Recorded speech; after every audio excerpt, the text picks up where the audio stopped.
Hello, everybody, and welcome to the pre-show.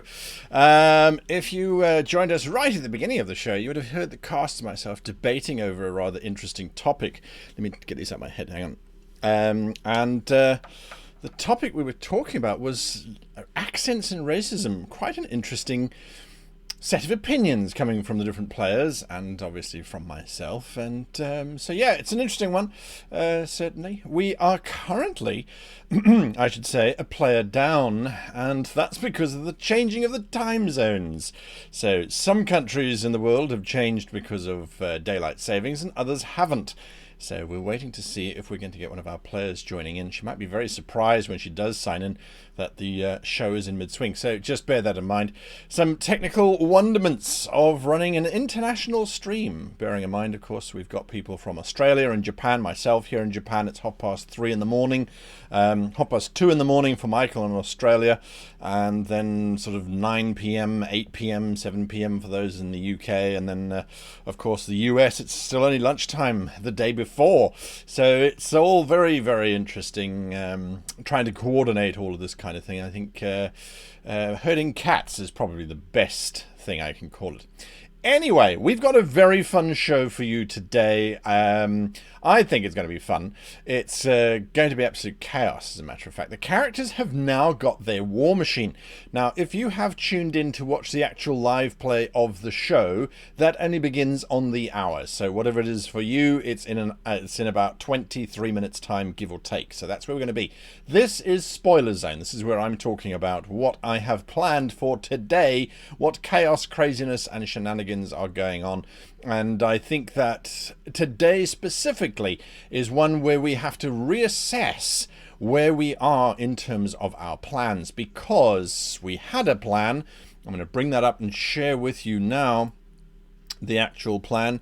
Here we go. So there is the original plan, where we had joining forces with Zariel. We did that. The siege of Brax Cruel Dach changed because the characters ran away from the location, but we still went through 2 episodes of them exploring Avernus, which, as far as I was concerned, was still helpful in terms of getting them a company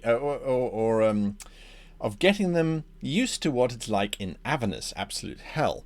Then Fort Knucklebone, we did our 2 episodes of Fort Knucklebone, and so we're not doing too badly, but those were supposed to be episodes 4 and 5. We're now on episode 7. So we've spent a little bit of time on Fort Knucklebone. Episode 7 was supposed to be on Harriman's Hill. Now, my original idea was to explore how Zariel fell, how she became corrupted and bent the knee to Bel and to the archdevil himself, Asmodeus, and was corrupted. So that's the journey that we're going on, and I took the plans and themes that were in this book, the actual Descent into Avernus book, as released by Wizards of the Coast, and I was basically saying, okay, well, these are locations that you can actually explore during the book. How did those locations come to be? So Harriman's Hill was supposed to be this hill where this great big betrayal had taken place. You can see there Harriman's last stand, deserters leave and close the portal, and it's the humans' last stand as well. So that was a location that we needed to explore. We are still in the space of being able to explore Harriman's Hill. We only have to drop 1 episode instead of the 2. So we're still fine there. We have betrayal at the Battle of Avernus, coming up, so I need to start seeding that. I need to start making that become very apparent, and I've got a few methods to do that. One, I have got now Damnifer. He has made a deal with 2 of the characters, and they have fulfilled that deal. The Mad Maggie cut her own head off and has handed that over. That was, by the way, complete improvisation on my behalf. When Naziah and May seemed to be wanting to fight Mad Maggie on their own, she would have destroyed them. So there was a part of me going, this has been a long session already inside Fort Knucklebone. Do I really want another long combat after Mickey's just happened? Ixtec was down. To me, it felt like it was just going to be another slogfest, and I did not want to do that. So I thought, well, what is the most interesting way in which I can resolve this? Aha, she cuts her own head off. She gives a magical item to May, who has yet to use that blade that she picked up. But why would she cut her own head off? Why would she cut her own head off? And as far as I'm concerned, that allows us the opportunity to say that she's actually made a deal with Damnifer as well, and her deal is that she will be protected during this blood war, and the only way that he can protect her is if she cuts her own head off. So you're going to see where that comes in, depending on where the players go. Now, last week, I was hoping that the players were going to give me some kind of indication of where exactly it is that they're heading. And needless to say, I didn't get that, because the players were doing what the players were doing.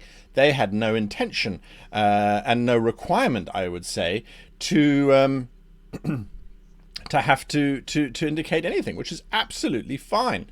So yeah, it's an interesting one that we need to figure that out today. Are they going to go to the cathedral? Go back to the cathedral?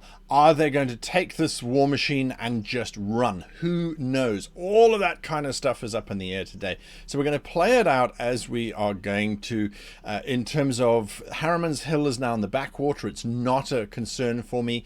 We're going to spend at least an episode, I would imagine, with this infernal war machine, because it's cool. It's really fun, and we really want to explore that. The players want to kind of get to grips with it as well and figure out how it works. So we're going to do that.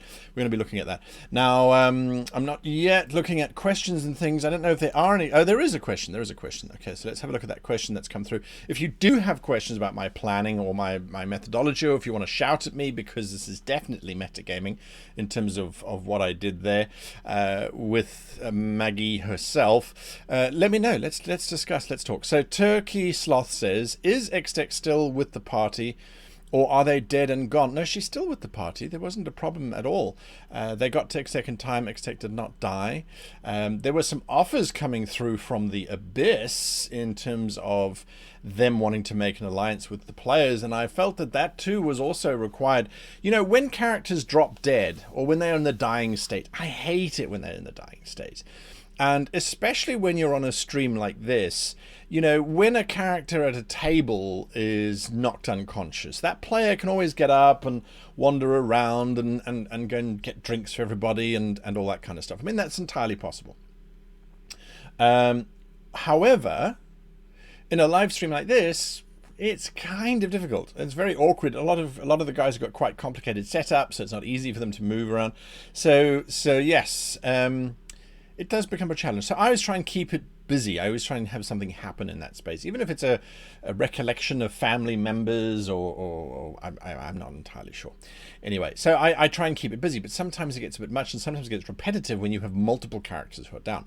So there we are. Anyway, Extec is absolutely fine. Everybody is okay. The only one who's not in the war machine at the moment is May. She saw it sort of come crashing backwards and then going forwards as dear old Jormund tries to figure this out. Now, this is an old trick, I must admit, that I think many GMs picked up from, I forget completely, I beg your pardon, I forget which book it was from, but the whole idea of the characters having to figure out how to drive this thing left, right, forward, back.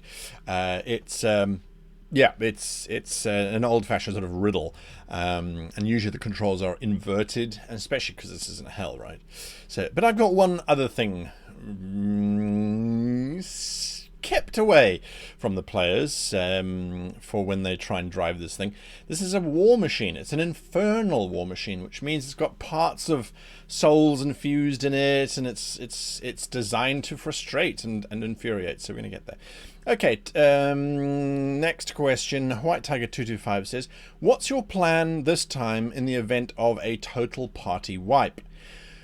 Well, the benefit that we have, and I don't want to say it's a get out of jail free card. If the party dies, their souls will simply rematerialize here, but they will rematerialize as devils.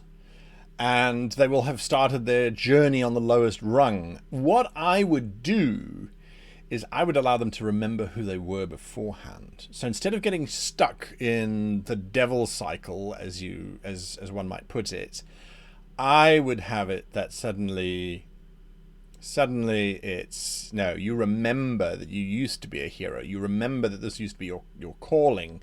You don't have any devil powers yet because you are the basest, lowest little devil that there is.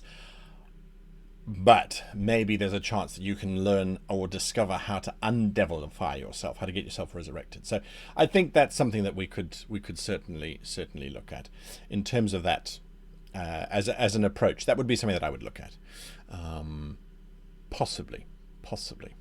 All right. So what we're going to explore or unpack today. They're going to be driving this war machine. They're going to be engaged in this war machine. Now, if I go to the actual book itself, there's an appendices where it talks about war machines and how they are to be used in the game and how one can use them and those kind of wonderful things, which I really appreciate. Now, there are some rules and things. We using magical items or soul stones. You can use demon echo to boost them up, to speed them up.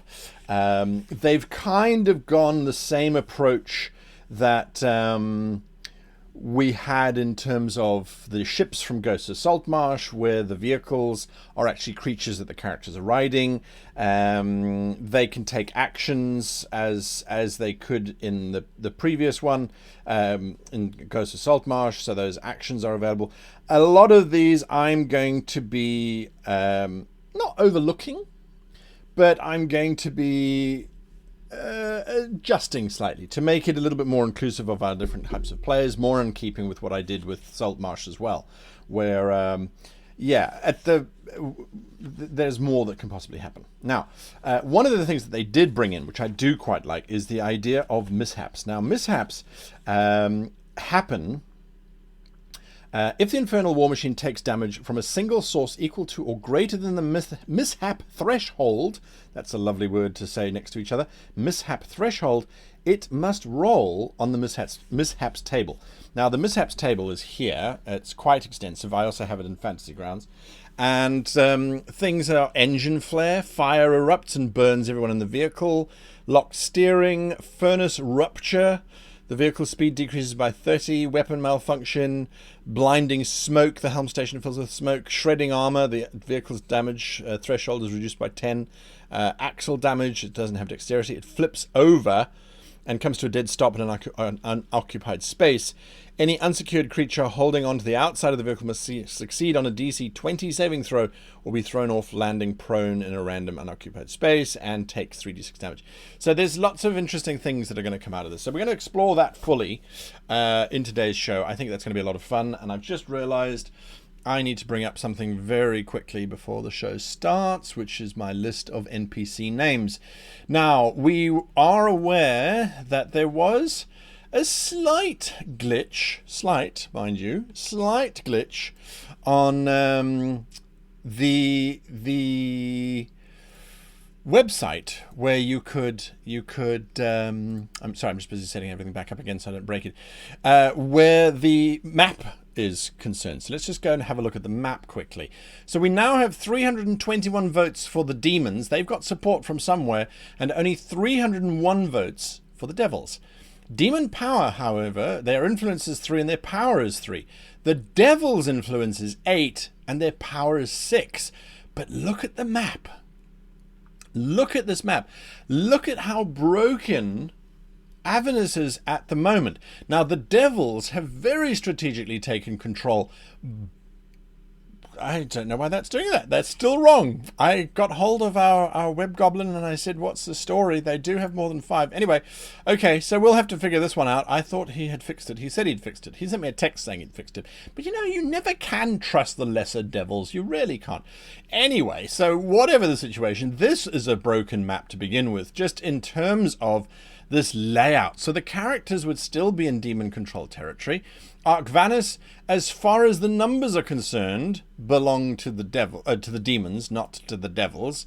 But the rest, the demons are just taking over, and it makes sense. They've got 20 odd votes more than the devils, which does give them 2 regions more than the other devils would possibly hope to get. So it's an interesting space that we find ourselves in. And yeah, I'll have to double check all these numbers. Is this correct? Yes, demons. Yes, all right, fine, that's correct.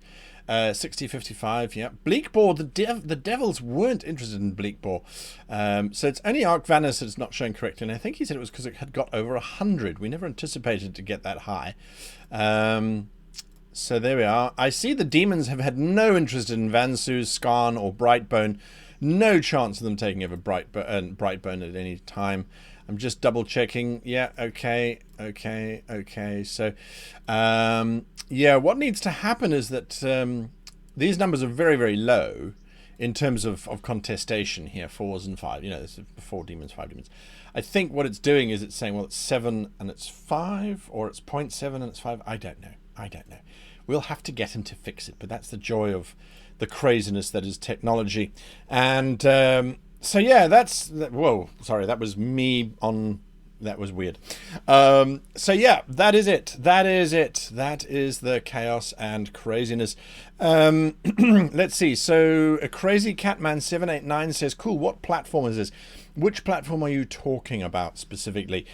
We use Fantasy Grounds for our dice rolling, for keeping all of our monster stats together, for creating all of our encounters for pre-pinning our maps, if that makes sense. So all of that is done in Fantasy Grounds. We use World Anvil for collating all of our characters together, getting our character stories together, getting our world background together. And we use Dungeon Fog for creating all of the maps in. That map that you've just seen now, which I can take you back to, it's such a beautiful map.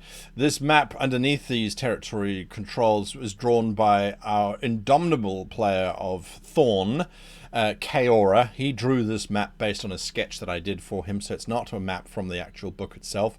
This is Avernus pre the fall of Zariel. So yeah, Kaora put this map together for us. Very, very, very pretty. So yeah, that's where we are there.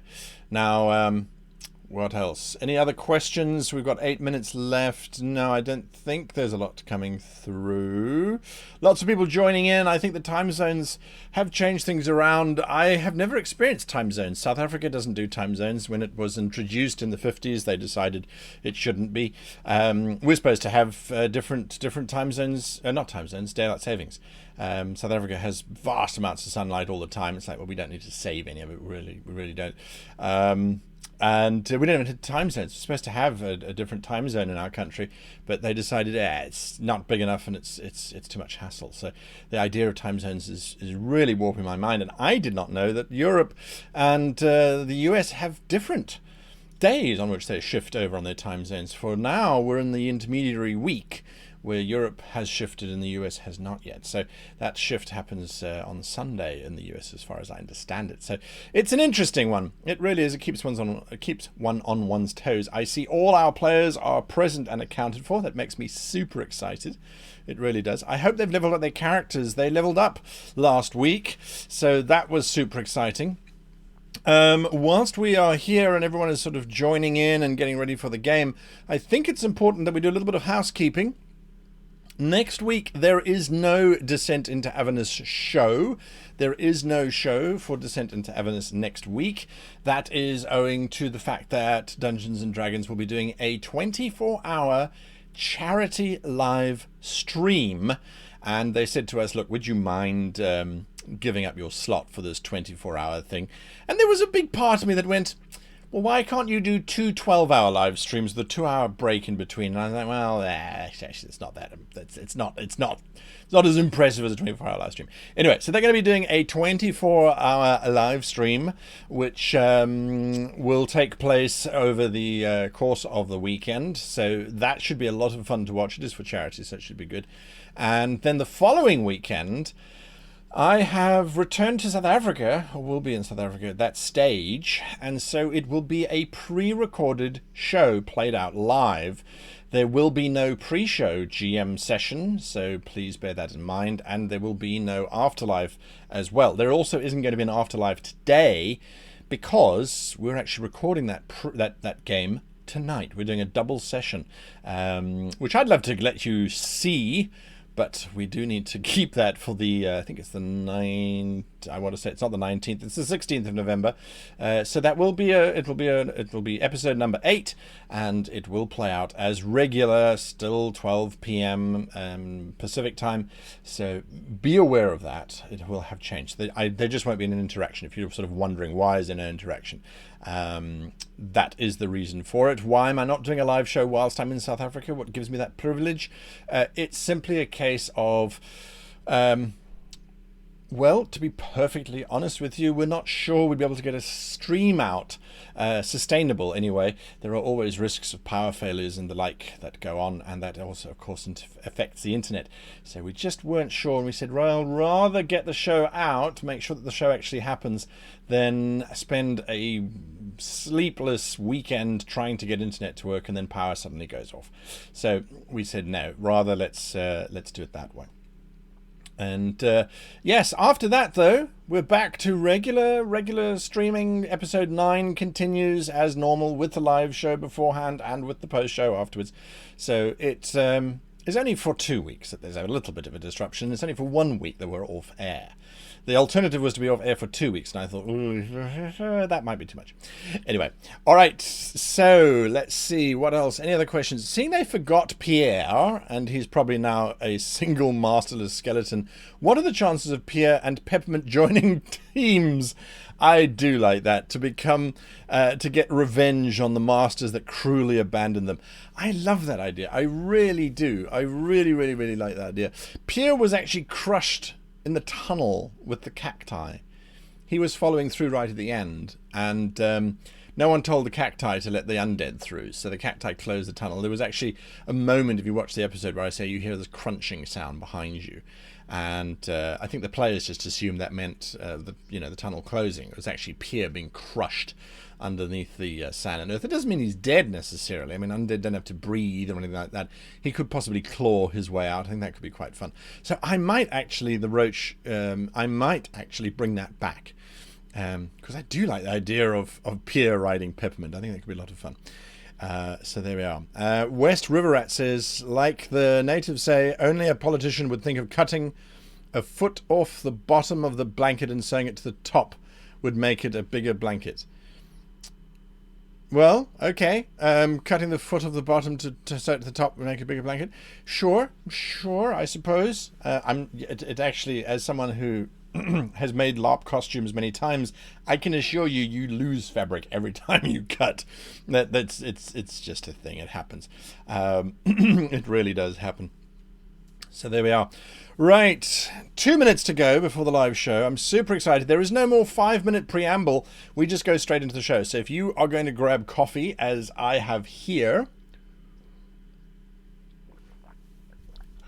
now is the time to do it. Now is the time to do it. I look forward to it. I'm busy watching my feed from all my players, and there's a green screen which is currently collapsed at the moment. What do you guys think? Just out of curiosity, I see that there's 128 people watching this stream. What do you think of all the stuff, the green screen background, the fireball overlays? Do you think it makes it a more enjoyable experience, or does it not really affect you in the slightest?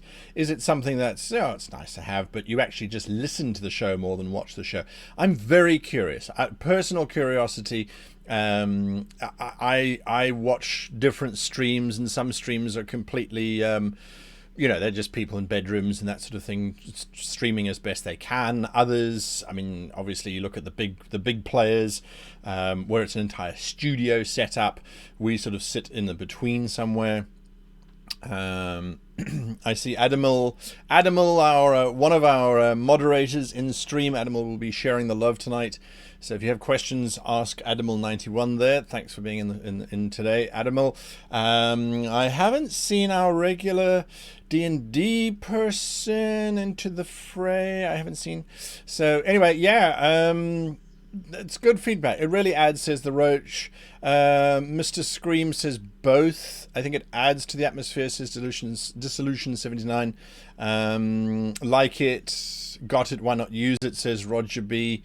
I do listen more than watch, but I like it, says West River Rat. In my opinion, that natural 20, natural 1 animation is a bit too much. Okay, says Zoe ML. Absolutely. I mean, these are all valid. All valid. Oh, I see. Jack's Not Funny says TK is at GameholeCon, and I hope that TK has an absolute blast there. I'm totally jealous. So, Jack's Not Funny. You're here in their place. Well, Jack's Not Funny, thank you for joining us as a moderator. I really do appreciate it. It's Adds Atmosphere, says Nibunyan. It adds atmosphere. I watch the stream. Doesn't help when only listening. If you watch the stream, it doesn't help when you're listening. Yeah. So there we are. Okay, it's time for the show. Let us descend into Avernus.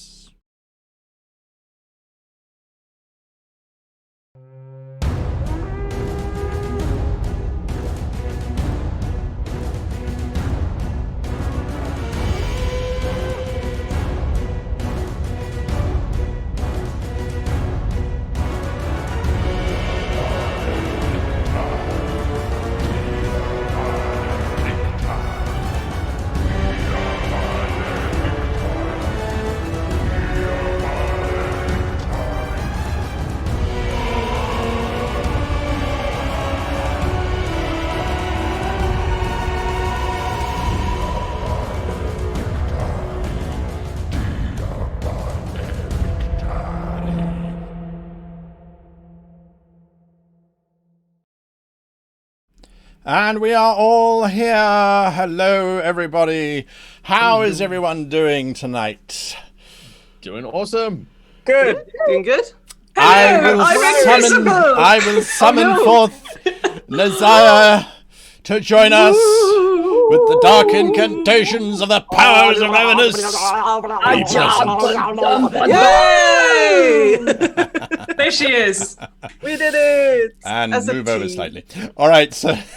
Go away. I think I'm just looking at volumes here, and chat, just let us know what the volume is like on everybody. Hopefully everything's coming through. Had some technical issues recently, but anyway, glad to see that you are all here, present and accounted for. Let's go around the table very quickly just to introduce to you if you're new to the stream, and to remind you if you're old to the stream, because if you're old to the stream sometimes memory's not so good, who everybody is. And very old, it can be hard to remember. Yeah, absolutely. Well, for me, it's like, oh god, nearly, Who are these people? Who are these people? I don't know what they're doing here. Anyway, joining us all the way from Germany is Myri. Myri, how are you doing? I'm fine. I'll be very glad when we finally ditch some daylight savings time because because I drove very fast through rain and dark forests to be here in time because I thought we'd be an hour later. I made it. I'm here. I'm excited. Either we're going to fight a demon army or we are going to run away as fast as we can today. So yay! I think it's going to be yes, it's going to be absolute chaos, and yes, sentiments shared on daylight savings time. So, yes. So Germany is abandoning daylight savings next year. Is that correct? Yeah. Okay. As far as I understand, we're just going to stick with winter time, which is probably the best idea because that's natural time.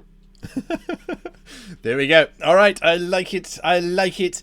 Then from across the globe, in all ways possible, all the way down south from Australia, is Michael. Michael, how are you doing? G'day, guys. Yeah, I'm doing well. I think I resonate a little bit with Nazaya, but you know, I mean, if you've seen me on literally any of guys' streams, it's always a case of there's a half of me that wants to live to the end of the series, and then the half of me that wants to Steve McQueen my way through an army of demons and ride them into battle on the horns of the Valkyrie.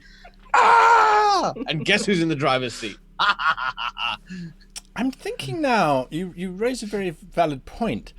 I think a lot of people, and I'm actually just looking at those that are sitting around this table, as a matter of fact, who don't even know what you mean when you say Steve McQueen is.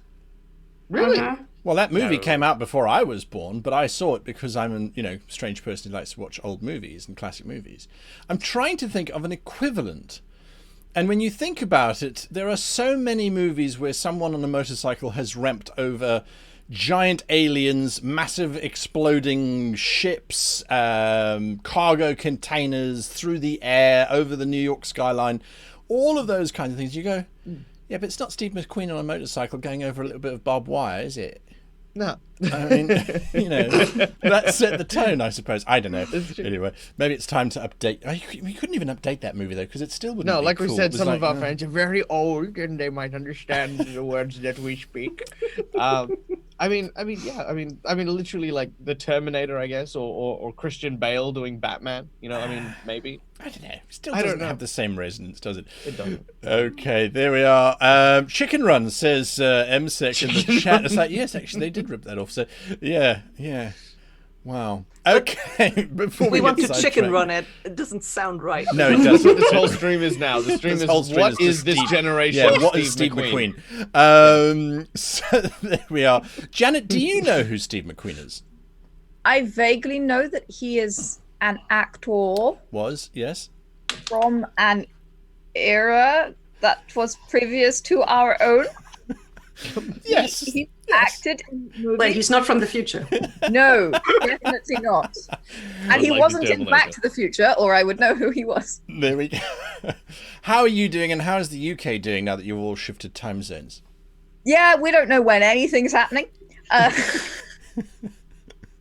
was just about to get in the shower when I realized that this stream was an hour earlier, and I wasn't going to have time to have a shower. I was literally like going in the shower, like out at the ready, and then I looked at my phone and I was like, oh no, I just realized something. Crap. So yeah, it's been, but we're all here, which is a freaking miracle. So that's great. I'm very excited. I think Michael might run me over. Oh yeah, great. Oh, and we leveled up. That was fun. So all of our characters have leveled up since last time. That's true. So we have new powers. Yes, new powers. It's always a great moment as a character to be like, I can do a new thing to screw with the DM, and then the DM's like, I've got your number. I've seen your character sheet. You're like, oh, okay. All the enemies have leveled up too. So yeah, that's true. That's true. Although in truth, let's be honest, those levels don't mean anything to the monsters. Also in the UK, but never looking flustered, must be Kaora. How are you doing? Oh, I'm incredibly flustered. Yeah, it's been. Oh, I can see the beard is just going crazy. I mean, that hair. Yes, I just got out of bed. I was having a nap. I'm all sort of. My hair's all sticking up. Oh, it's terrible. Disaster. Tomato soup everywhere. Yeah, I was drinking soup before we started the stream. No, it's great. It's good. I think Thorn is currently unconscious, which is traditional for my characters to start games unconscious. But apart from that, I'm looking forward to driving around in a big car. So yeah. Should be fun. Absolutely. Someone was asking, is this a live session? That's Maladal. Yes, this is an online live session. We've been working our way around the table. Jenny, Myri's in Germany. Listen to me. I don't know. I need to leave. Can someone else take over DMing? Myri's in Germany. Michael is in Australia. Janet and Kaora are in the UK. I am in Japan, in Tokyo. And last but not least is Jenny. Where are you from, Jenny? I'm from Sweden, Guy. How are you feeling about today's show? No, I know you were doing your thing. I was just being facetious. No. Well, I wasn't so flustered by. I mean, I was completely taken by surprise by the daylight savings thing, but I wasn't very flustered because I have anxiety and I like to be 3 hours early to everything. So I've been ready for a while. I'm just like, okay, I'll just join the call now instead of in an hour. So I'm all right. I'm ready to go. And Ixtech, is Ixtech ready to go? Ixtech rolled last time a natural 20 on understanding this vehicle. So they are planning on learning everything they can about how it works and making sure that as few people as possible in the party learn anything about how it works, because then they will be indispensable and cannot be murdered. It's a good theory. It's a good plan. theory. as Well, we, that's the thing. They make themselves indispensable. That's how they've survived. that's true. You know, you say that, but Yormund has figured out the go forward, go backwards, and go forward super fast. Yeah, I noticed that. Huh? Yeah, that's all I've discovered is how to control this thing. Maybe it's a very, very special control that is only go forward super fast towards the one missing team member. Mash the tumbling. It's the Would you Would you like murder me to lever. activate instant The kill mode? murder lever. The murder lever. There we are. All right. We are sponsored by the wonderful people that you are seeing down below. And let's start running through them. We've got World Anvil, worldanvil.com. If you want to see these crazy characters, I think people have updated their character sheets. We might just have to double check. Their character sheets, as well as their journey, and the world of Avernus, as used in this game, is all available on worldanvil.com. World Aggregator, go and have a look. Dungeon Fog, supplying us with all of the maps that you'll see in tonight's game, and indeed in every game. Beautiful, beautiful maps from Dungeon Fog. They've just released a new map pack, which has a lot to do with smoke and fire, which I particularly like. So you'll see some of those assets coming through. And then Fantasy Grounds is our virtual tabletop of choice. We are not yet in the Fantasy Grounds 2 system. We're still on the original Fantasy Grounds. Fantasy Grounds 2 is now in beta, so that should be very exciting to see how that changes things. Already it's a great program. You'll see all of our encounters and stuff have been built in here, as well as our dice rolls coming through. So look out for that. And the Leather Lair for sponsoring this awesome leather jacket of mine. We'll get leather jackets for everyone else next week. He lied. Bike glibly. riches. Yeah, spoiler Bike alert. riches. Bringing us to next week. It was any way I could think of as how to get into next week's conversation. Next week is no show. We do not have a show next week. Dungeons and Dragons are doing a 24-hour live charity stream, and so we will be stepping aside for charity. I think that's what the Devils would do anyway, especially if those running the 24-hour stream had something that they truly desire, which I think in this case is to raise money for the charities, so that's okay. I think that's a good cause. So we won't be on next week, and the week of the 16th we will be a pre-recording, so there won't be very much interactivity. There won't be a pre-game show, and there won't be an afterlife show on that weekend, the weekend of the 16th, for technical reasons. But the show will go on, and then thereafter, everything resumes its normal, chaotic, hellish safe. And so there we go. Let us now center ourselves. Let us bring ourselves. I'm going to close all of these distracting windows. Hey, don't talk about us like that. Yes, I'm closing all of these distracting windows. No, guys. As we journey deep into Avernus, into the fort known as Knucklebone, and even closer into this large war machine. Let's bring it up for all of you to have a look at. We're inside this war machine. I will share it with you folks because I think you don't have it shared anymore. The warm machine, if you don't pronounce it correctly. It certainly will get warm shortly. If you recall, they're inside Fort Knucklebone. Let me move these maps over. That's where the war machine is. And this is where poor little May is all alone watching this tumultuous beast ramble about. We are in the machine. The horde of demons is approaching. Talk to me. What are your characters doing? We are on Nazaya. You are ready. Nazaya is holding on, trying not to get to tumble around the insides of the machine as Yormund steers. I don't know if that's the right word. He does things, and the machine responds in some way. So she holds on and tries. If anyone else comes tumbling along, she's trying to go and catch them and secure them. So if we have a rogue X-Tech tumbling down or something like that, I prepare myself to catch them. You prepare yourself to catch them. All right, lovely. Higher up, a level up, is Jormund. You are at the wheels. You've got 4 clutch or brake controlled levers or levers, however you want to pronounce them, in front of you. One of them you've worked out as forward and reverse. One of them is brake on and brake off. There's two others that you don't know what they do. Well, I think we should find out what they do. Give me a perception check, if you please. Kiar. That is Use a fantasy 7. grounds too. I mean, you know, they're just the sponsor right. of the show. What but am I doing? I understand. You're a Yeah, natural I guess- player. It's like, oh, there's an E20. I gotta roll it. Gotta roll it. It that's is an actual psychological effect. It really is. Fell right into that trap.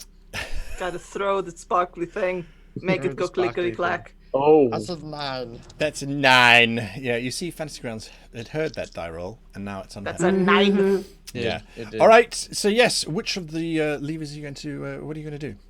Okay, so I've pulled the one on the far left Uh-huh. and the one adjacent to that one. Uh-huh. I'm going to go to the one adjacent to that one. So- So not the one on the far right.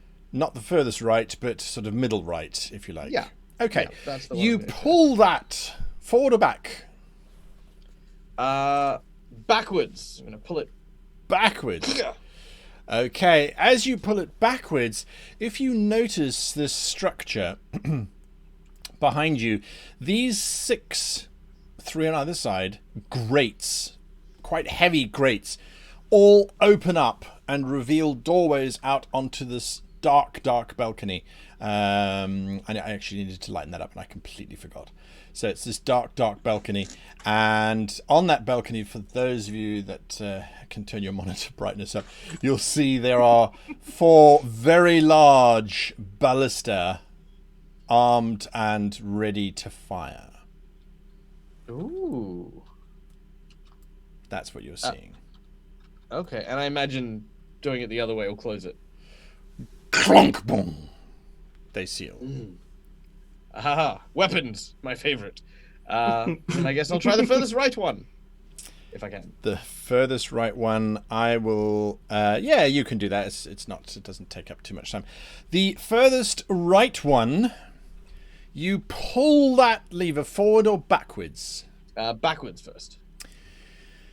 As you pull it backwards, the entire metal dome that surrounds this structure slowly grinds with this creaking, ripping, tearing metal sound open, exposing you and everybody here to the environment. Can I see downwards now that the dome's opened, or is Yeah, it, you am can I see still... you can see all of Fort Knucklebone in front of you. Oh wow. Oh okay. Oh god. I'm gonna turn. I'm going to put the brake on, using the second lever. Okay. To stop to stop from rolling over my. Yes. To stop from rolling over my. Let's see if I can find that map. I've got so many maps open here. Yes. And I'm going to hopefully not run over my. You I don't. mean, if I do, Yes. we can. But you know. Yeah. Okay. Cool. I'll sort of wave. I got it you see working. this? I believe that you're actually having technical difficulties at the moment, Janet. But just pretend. Hopefully they'll come right. Just pretend. If you have to disappear, let me know. But I will. Yeah. So you can just move me around the fancy grounds. sure, That's fine. sure. This large behemoth of a thing is looming down on you. It's still about 60 feet away, so you're currently Austin Powers and going, no, no, no. But anyway, Yeah. May is absolutely going no.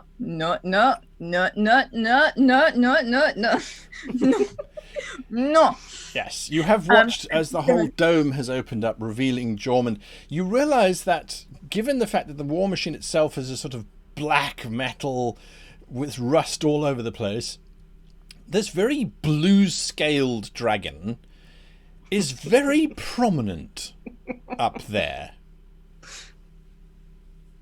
Yeah. Just saying. That's a problem because demon army. So can he now see the demon army? He's focused on levers and controllers. He has not noticed. Do you casually look back? Oh, I know about them. I just ran away from them. Now I'm running away from this. It's a day for running away. Okay. There's a loud wrenching, ripping sound behind you. Oh no. Yeah. Do you look behind you now? Yes, I look behind me now. That What's titanic flesh spider thing No. has now reached the main gates of the compound and is now ripping one of the towers out of its roots. Jormund, you now see this, as well as hear it. This mega flesh spider thing ripping out the main tower at the base of the fort.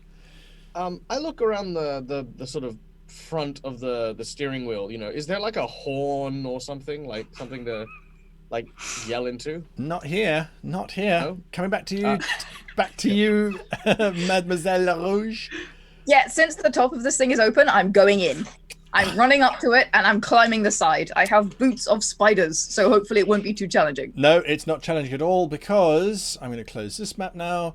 As you will see, there are actually rope ladders. Oh, maybe you won't see it, but there are actually rope ladders on the side of this structure, which will allow you to climb up quite easily onto the side, and of course to jump in there. So let me just drag you across there. So you are now standing next to one of the ballista. Ixtech, you are in the engine room down below, and Yes. You have watched as this skull, which was open with the energy swirling in it, has now gone dark, and you are literally hearing all of the gears and cogs around you starting to slow down. Right. Banjo, Hey! keep this thing fueled. He looks from you Those stones there, put them in this thing here, Ah! and make sure it doesn't run out. Yes? He raises his little hand. What? Banjo is this very small red cap with lots of hair sticking out of everywhere. Not that I want to question your amazing abilities to keep this thing running. There's not a lot of stones. No, I noticed. But we kind of need to get moving. And we can worry about the stones later. Right? Right. Unless you'd like to be eaten by a demon army. I mean, we could certainly do that. It could be arranged. Do you think it would be nasty? Yes. Okay, no, Yes, then I I don't think want it'll that. be nasty. All right, he goes rushing off. He grabs No, a keep it rock. fueled. He rushes over to the skull. He sort of looks at you. He takes the rock. He holds it over the skull. Yeah, put it in the mouth. He drops it Yes. into the mouth. Yes. He rushes back over to the stone pile, picks up another rock, comes rushing back again. Do you do it now? Sure. He It drops it seemed in. to run out There's that fairly flaring. quickly. All right, well, we got power again. Just keep doing that every... How long did it last the first time, Guy? The first time it lasted for probably a minute. Yes, right. Off of a little. Now put one of those in. Yes, about one a minute. All right, one every minute. Do you know how much a minute is? I count to 50. Yes, close enough. Go do that. Aye. All right. 1, 5, 7. Okay. Oh, shh. How about I just yell at you when you should put one in? Okay, great. Okay. Then I want to go and start figuring out. I want to sort of start exploring and figuring out the rest of the machinery in this place, and sort of figuring out what is where, what does everything look like, and sort of preparing to be able to fix this thing when it inevitably breaks. All right, that's what you're doing. He is not there, and no one is going to discover him. So I'm going to remove him, and so that brings us. May, you've already acted. You've jumped up onto that ship. Thorn, you are. Although you leveled up, it says that you're not unconscious, but you were unconscious at the last, is it not? Yeah, I'm unconscious. I'm Yes, just you are. lying in a corner wherever somebody put me. I don't know. Someone- Tell, really. that is exactly what happened. Yeah, absolutely. Yeah, roll a percentile for me, please. Ooh. Huh?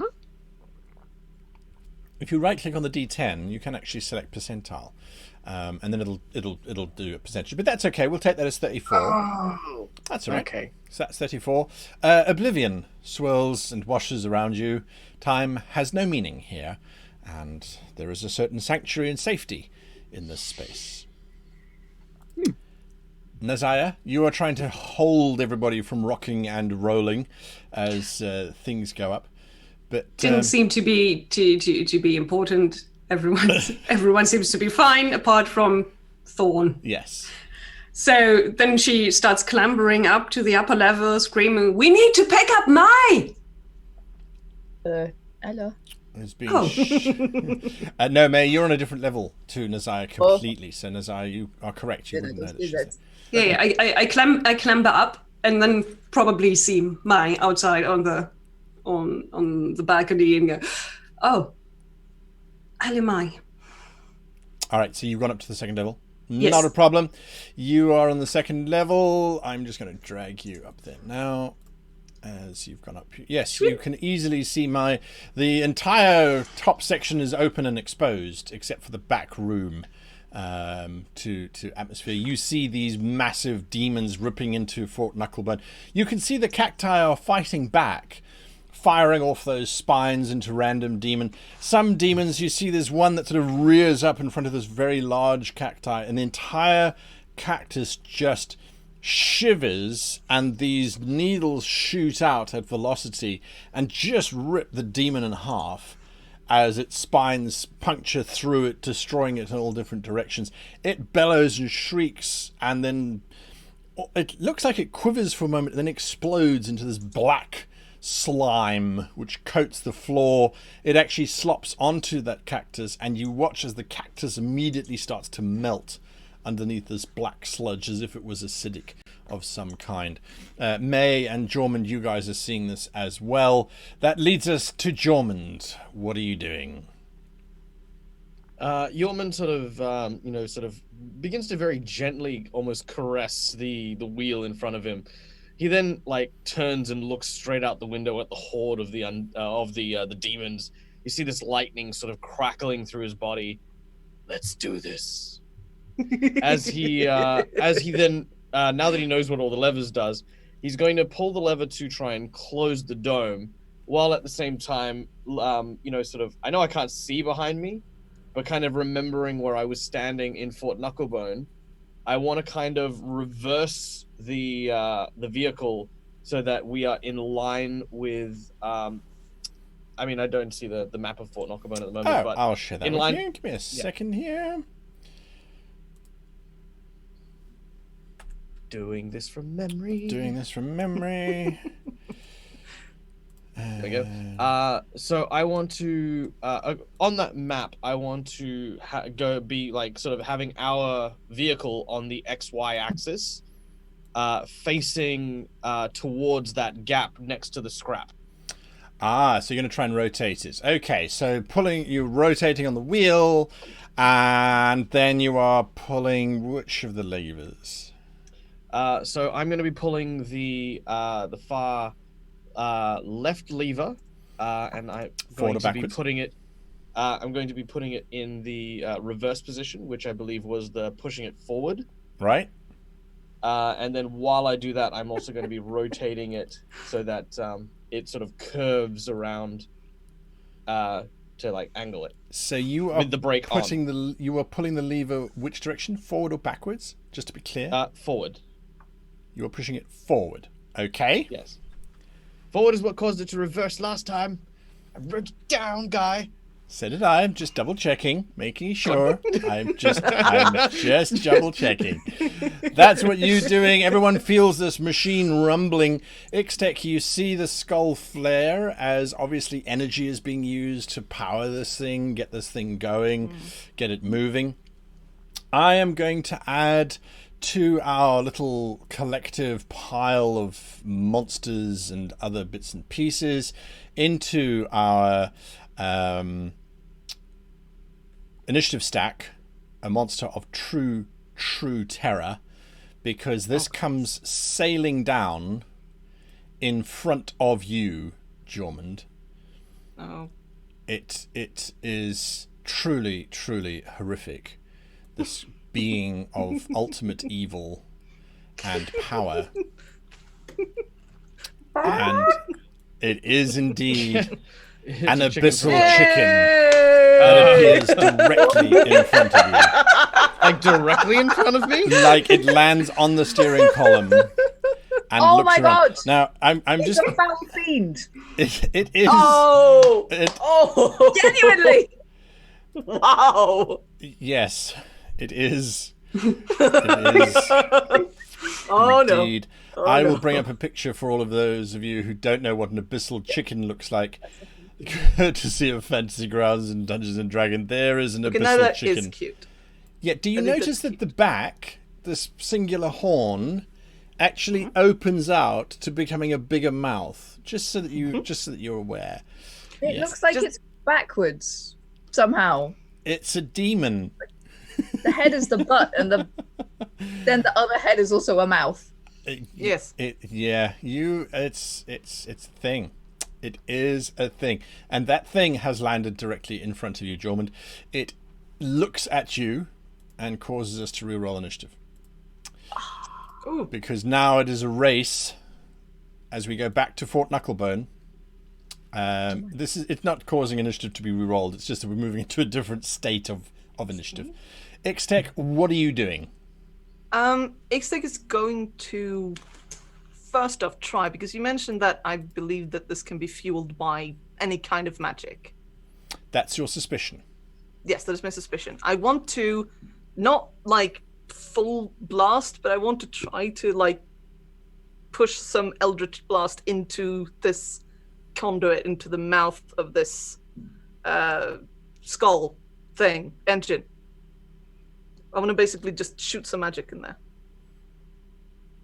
You know, if anyone's watched any of my previous shows, yes, I'm defaulting back to that because it worked. Give me a Constitution saving throw as your magic streams into the open skull. Oh, I've had encounters with this crap before. Oh, wow. That is not... can I use inspiration to You reroll can? that? I'd like to. Okay, that's better. For a moment, as you start to send your magical energy into this machine, you realize that the spell, which is supposed to be this burst, is suddenly being sustained, and your hand starts to feel as if it's terribly old and terribly frail, as the magic within your body is starting to be sucked into this engine itself. But with great personal fortitude, you pull back and manage to sever the magical link. Ixtec staggers back and then put another stone in there right now. Okay. Clink. He drops in another stone. I really want that guy we lost earlier. That mage would have been useful now. Oh well. Mademoiselle La Rouge? I can see a large chicken. You can indeed see a very large chicken. I realized that there was something that Jormund tried to do. Sorry, Jormund, you tried to close that dome, and I forgot to give you the result of that. You push heavily on that lever, trying to close the dome, and May, Nazaya, and yourself, Jormund, you watch as this dome starts to open back up, or close, I should say, to try and seal you back in again. What? And it manages to seal all the way over. There is, however, this shower of little bits of rust particulate and dust and salt crystals as these doors reseal. It is not pleasant. Mademoiselle La Rouge, you are on the outside. You are still seeing these demon forces. They don't seem particularly hell-bent on you as much as they are on just destroying Fort Knucklebone completely. So they're busy wrenching towers, walls, and that sort of thing. And le poulet l'enfer? Yes. Où est le poulet d'enfer? I have no idea what that means. Where is the infernal chicken? I'm sorry. I I'm was very speaking tempted to tell you where that infernal chicken is right now.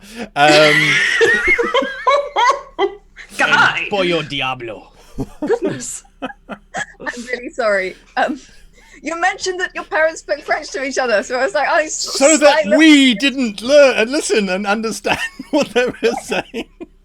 What conversations do you think they had, actually? Don't worry. So yes, Le Poultry is still next to Jormund. Okay, so Poultry of the damned. It's on the wheel, right? It is. It's standing right in front of you. on the wheel, maybe it knows how to steer this thing.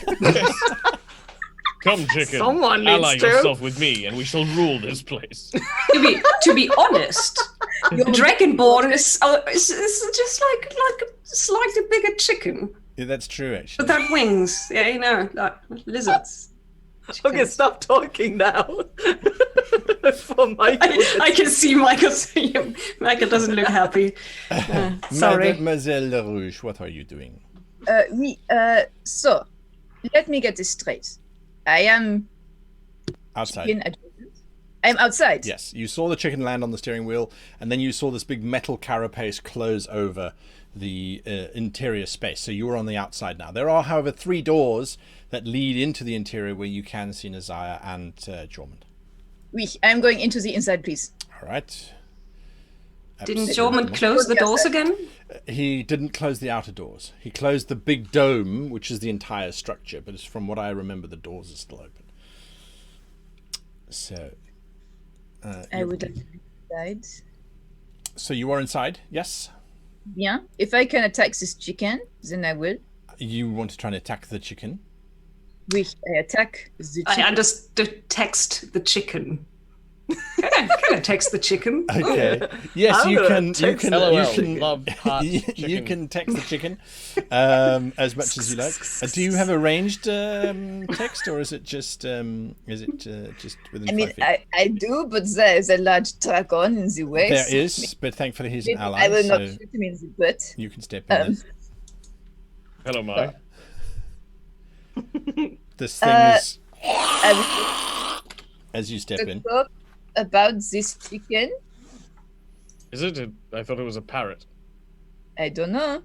Has it said anything back to you? This large purple tongue covered in spines now moves from out of its tongue, testing the air, if you like, and its large cone-like body suddenly splits open, drooling and dribbling mucus out over its form, revealing tracts and tracts of teeth, shark-like, that run along the length of its spine. Right. I am going to cast Blinding Smite. I am done with this. I am done with all this disgustingness. I am done. So, Rapier, Blinding Smite. Make your attack. I attack. And it is a sneaky attack, for I am within 5 feet of my friend. Hour. Oui. This thing just big mouth means more kisses. That's all I'm saying. Big teeth It's means just more a little baby extra friendly kisses. with lots of big kisses for everyone. That's a hit. That's a hit. Go. Okay, let the damage commence. Just drop the damage on the chicken. Things we say in D&D. Drop the damage. Drop on the chicken. damage on that chicken. Okay, so this is going to be damage in several parts. Hopefully. That is my first damage. Instant But, death. Oh, You. instant death. How do you kill this chicken? No, there is more death to be had. I have so much more to share. No. I also deal 3d8 smitey blindy damage. Damn it, this window is not going well. I'm sorry. Great. It's already dead. It's very Stop. dead. More It's dead. dead. Make her stop. It's already dead. I'm having so many issues here. I'm so sorry. My computer's really just had a moment. It is dead. It's now very, I very want it dead. more dead. I know, but You keep stabbing the dead thing. You do. And It's burning. I'm burning it. We now have a cooked chicken. you do have roast chicken. And that is how Alfonso died. This tragic murder on a vehicle by an unknown assailant ended the Abyssal Chicken's life forever. Find out more when we return. So, yes, Alfonso is dead. Sorry, I don't know where that came from. Oh, wait. The chicken had a name. Yes. Press F in chat, please. F's in chat, everyone. F's in chat. Yormund has a moment where he's holding the steering wheel and all of a sudden he's just like... To be fair, I also cooked it. You're welcome. I taste a little, like... Oh, no. Tastes. Does Jormund prefer roast lamb or roast beef or roast chicken 100% or fish? roast lamb. I mean, for the discerning palate, it has to be roast lamb. It tastes very much like roast lamb. Ooh. Perhaps with a little bit of gravy on the side, a touch of mint, perhaps just this ever so delicate touch of mint. Ooh. Yeah. Sorry, that's delightful. bringing back memories. Okay, so there we go. That's what it tastes like to you. With it. Nazaya, what are you doing while this culinary treat is going She's on? going ugh in the background. There are and walls then- now. Yeah, absolutely. Yeah, and then she's sidling up to Mai, looking forward. So, now that you've killed this monster, what are we going to do about that monster? This one, the spider hand eye. But the monster inside is dead, so now I suggest we run away from the monster. You watch as that gigantic flesh spider suddenly Yes. rips the roof off of that building where Mad Maggie was based. Go out. Okay. There. Thorn, Yes. percentile roll, please. Backseat driving. Backseat driving. Pull that one. No, pull that one. I swear to God, I will 43%. turn this infernal engine around. We haven't even gone anywhere yet. We haven't gone anywhere yet. Thorn, you are still in eternal oblivion. Thank you for playing. I really do appreciate your contribution. It's all right. I'm having fun. It's fine. As long as you're having fun, I mean, that's the bottom line. That is the bottom line. Jormund Fax, Galliandra, Right, please do your thing. I will very forcefully thrust the lever backwards for You the have? acceleration, Uh-huh. and then disable the brake, and prepare to basically bash through the spiked gate next to the junk pile. So this Ooh, is, actually, no, wait. hang on. This is what I wanted to ask. Have you looked at the map of Fort Knucklebone? I have. Have you You looked see- at okay. the orientation that you agreed to? Yes. Wait. And you have emphatically repeated multiple times that you have put the vehicle into reverse. Yes, no. And so what I'm doing, because I had the brake on when I was turning Yes. into reverse, it was just to orientate it. Aha. Okay, so now And you're now doing... Now I'm pushing it into the forward motion, Which and is putting then the I'm lever taking in off which the direction? brake. Which is pushing the lever in the far left lever in reverse in the backwards. Pulling it. Backwards. Right you are. And then you release the brake. Yeah. Now you see that little bit of ship that's in the junk pile. Yes. I believe I'm he's going to referring try- to this. Yes. I'm going to try and ride the keel on that. My God. Ride the keel. Okay, I need to go and add something into my book quickly. Ride the keel. You are going to try and ride the keel. I like that. So, Oh no. On a slightly side note to the audience, if anyone is in Guys How to Be a Great GM Discord channel, I've actually started a nice little playlist of music that you might want to turn to right now as we try this. Just saying, putting that out there. yes, that playlist. That playlist. What did you put is- in there? Yeah, we did a whole bunch of There's- appropriate songs for riding this Question: engine. Is this now more like than the dramatic, epic Mad Maxy kind of thing, or are we going to get the Benny Hill theme? This is Steve McQueen. That's what it is. This is my Steve McQueen moment.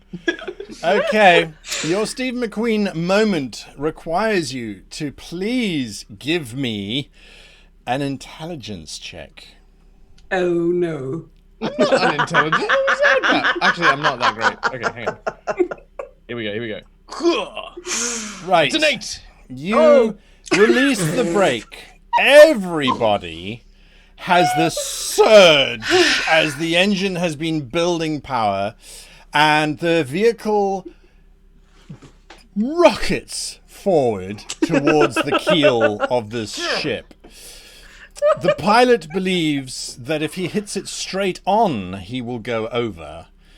The question is, does the keel believe that?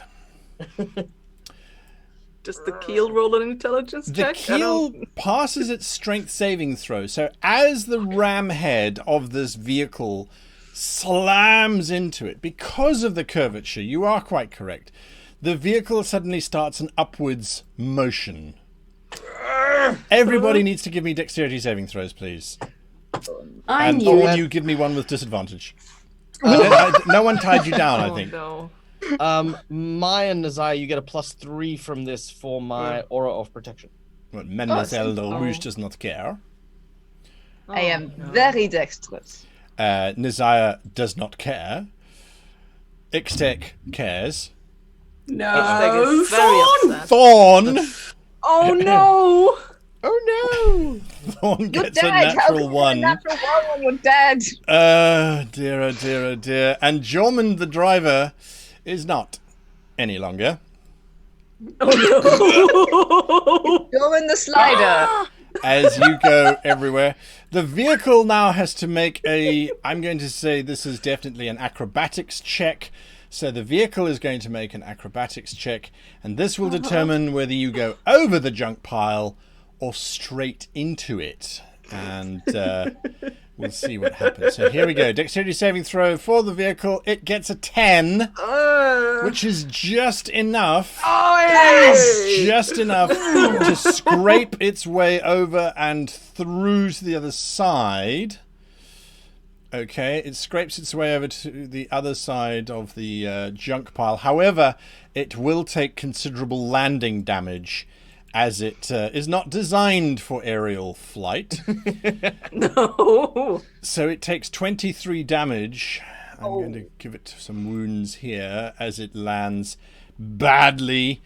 There's crunching, there's wrenching, there's ripping, there's bits of paneling ripping out. Because this is like a franchise that we don't have the rights to, a random console explodes with sparks and bits of rock fall down because that's what we build things out of. So, yeah, you've got it all shaking your chair as you're bouncing around on this thing. Yeah, because it's what happens. There we go. Everyone's doing it. Lovely. As this thing collapses, lands, and continues forward. Yes. Well, Nazaya and May are they're just riding this wave, I reckon. Looking super cool about that. Yeah, so Thorn, you are now in the death state again. In the dying state. Oh no! Don't worry. I got you. Yeah. Then Everyone who people. failed their saving throw, you each take 5 points of damage. I don't got you. No, you don't. I do not got him. You don't. You were dying too. I am also dying. What are you doing? I should I have was stayed on down there. 26 wounds, okay? You were barely back. I'm going to add your wounds to you, Michael. I already added the Oh, wounds. you did? Oh, all right. Yeah. I'll take you back. Wait, you did I'm gonna stop. I'm gonna just. Yeah. Um, All right. I was trying to be Yes. helpful. We're going to go... Well, yes, Mary? Can I go back to the I'm trying to catch people who are tumbling past me part Yes, and you can. try and grab onto Jormund before he hits something? Someone. Well, yes, Jormund, you can, absolutely. Give me a reflex saving throw. Dexterity saving throw. Sure. I will re-roll that. I've got one last re-roll in my my ring, my magical ring for this. That's enough. With a well, +3. That's enough. So I will reduce the damage all the way down. Oh, great. I'm As- grabbing hold of a scaly scruff. Thank you, Nazaya. All right. Oh, I think I've got this up here. Check on the others. All right. I think speaking I of the heard others, someone scream down there. Ixtec. Yeah, what's up? It didn't do a death saving throw. Not you. Why not? Why No, not? Why not? maybe it's learned that I just stabilize. That you now. just stabilize. You do. You I do. know. I you mean, do. I'm on I need- 31 wounds out of 31. Is Yeah, that? it doesn't go into the negatives. It doesn't reflect the negatives. But Yeah, fair. all right. So I need you to please give me a survival check. Survival check. Yep. Okay. A Oh, no. survival check. Oh. Nope. Nope. Okay. All right. That's absolutely fine. Nothing seems to be the problem. Everything's fine here. Oh, good. You're still dying, but everything's fine here. Well, you're stabilized. Mademoiselle Rouge, you have watched as the poultry lamb thing has now sailed across the room and exploded into little bits of roast meat. Yes, the vehicle is now careening forward at speed towards large crystal-like structures. Although Naziah certainly did catch Jormund, he's not steering anymore. He was wrenched free of that. So what are you doing, Mademoiselle Rouge?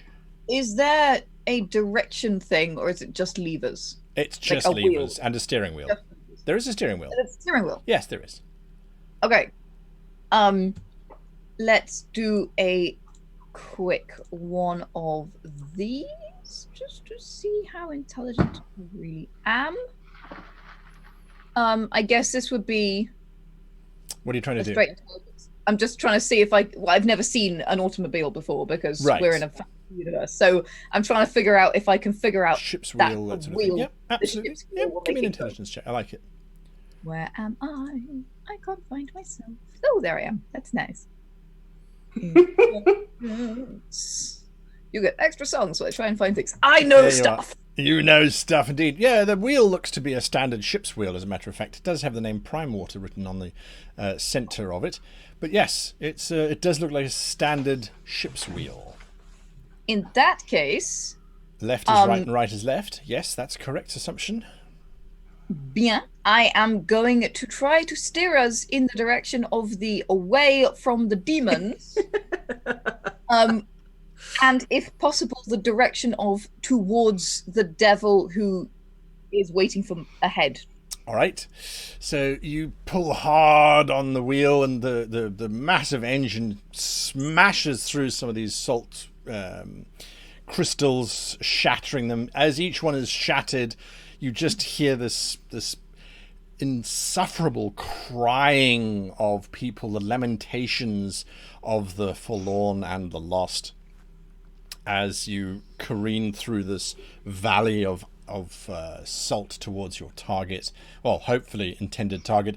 Naziah, from where you are standing, you can see that demon army has stopped ripping into the structures, and that giant flesh-like spider, you think, has turned and is now watching as your little vehicle has sailed over the edge, and it now seems to be starting to lumber after the ship thing. Jorman, we should go to you go fast. I go downstairs. The thing's coming. And then Naziah turns around and rushes downstairs. Yes, you get downstairs. It's kind of remembering.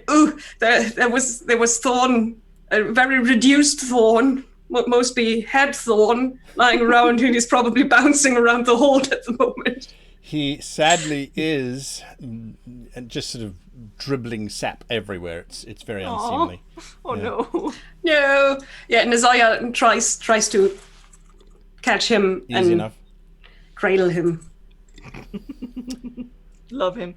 Yeah, as I understood, Thorn was mostly chipped and burnt away, so there's a head and like a little bit of a torso and a few limbs. That's it. It is like it's like holding a plant that hasn't been watered in a week. It's all limp and floppy and soppy. Do we have water somewhere? You look around this metal encased shell that's busy rumbling. There's this gearing sound all around you. It doesn't appear to be any water. There is this kind of like living quarters to the front. Yes. You want to go and explore those? Yes. All right. I'm gonna You're going to go and explore take Thorn with me. Yes. taking your very dead plant with you.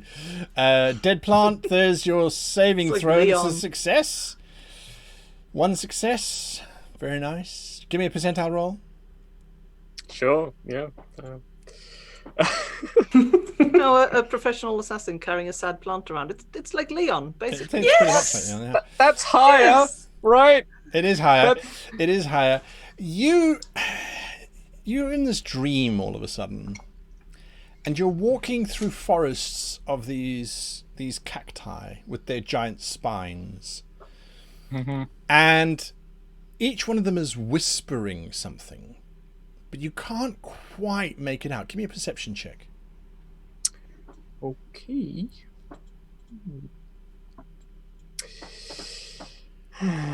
Still difficult. Just can't make it out because they're whispering it, but their spines are all rubbing against each other. There's obviously a breeze, and it's muddling up everything, so it's difficult to hear what's going on. But they're definitely trying to say something to you as you pass through them. From the back of the ship, Nazaya, you hear this bizarre sucking, slurping, wet sound. Do you look up? Yes. I'm looking up, one hand on my weapon. That the Banjo other hand is trying around. to give Ixtec the kiss of life. Oh no. The kiss of life or just a kiss? Oh no. Not What's going entirely on there? sure. Not entirely sure, but there's definitely way too much. There's things in things. It's nasty, and there's hair everywhere. Hey, monster! He looks up. Yeah, What are you doing? Vibing us. I'm trying to bring her back to life. Like that? Yay! She ain't breathing, so I thought I'd breathe for her. Yes, I am. No. They usually just stabilize. They have this. They have this amulet. Just leave them alone. We need Jormund down here, but we also need Jormund up there. Ah! This is frustrating. You keep your tongue out of their mouth. And is there any water here? Oh, hi, there's a barrel right in front of you, just down there. Are you sure? Because I would hate for Ixtec to die. Aw. It's Yes, a me too. sacrifice I'm willing to make. No? You wouldn't like to. Everyone would like to kiss Ixtec. Have you looked at their lips? Aye.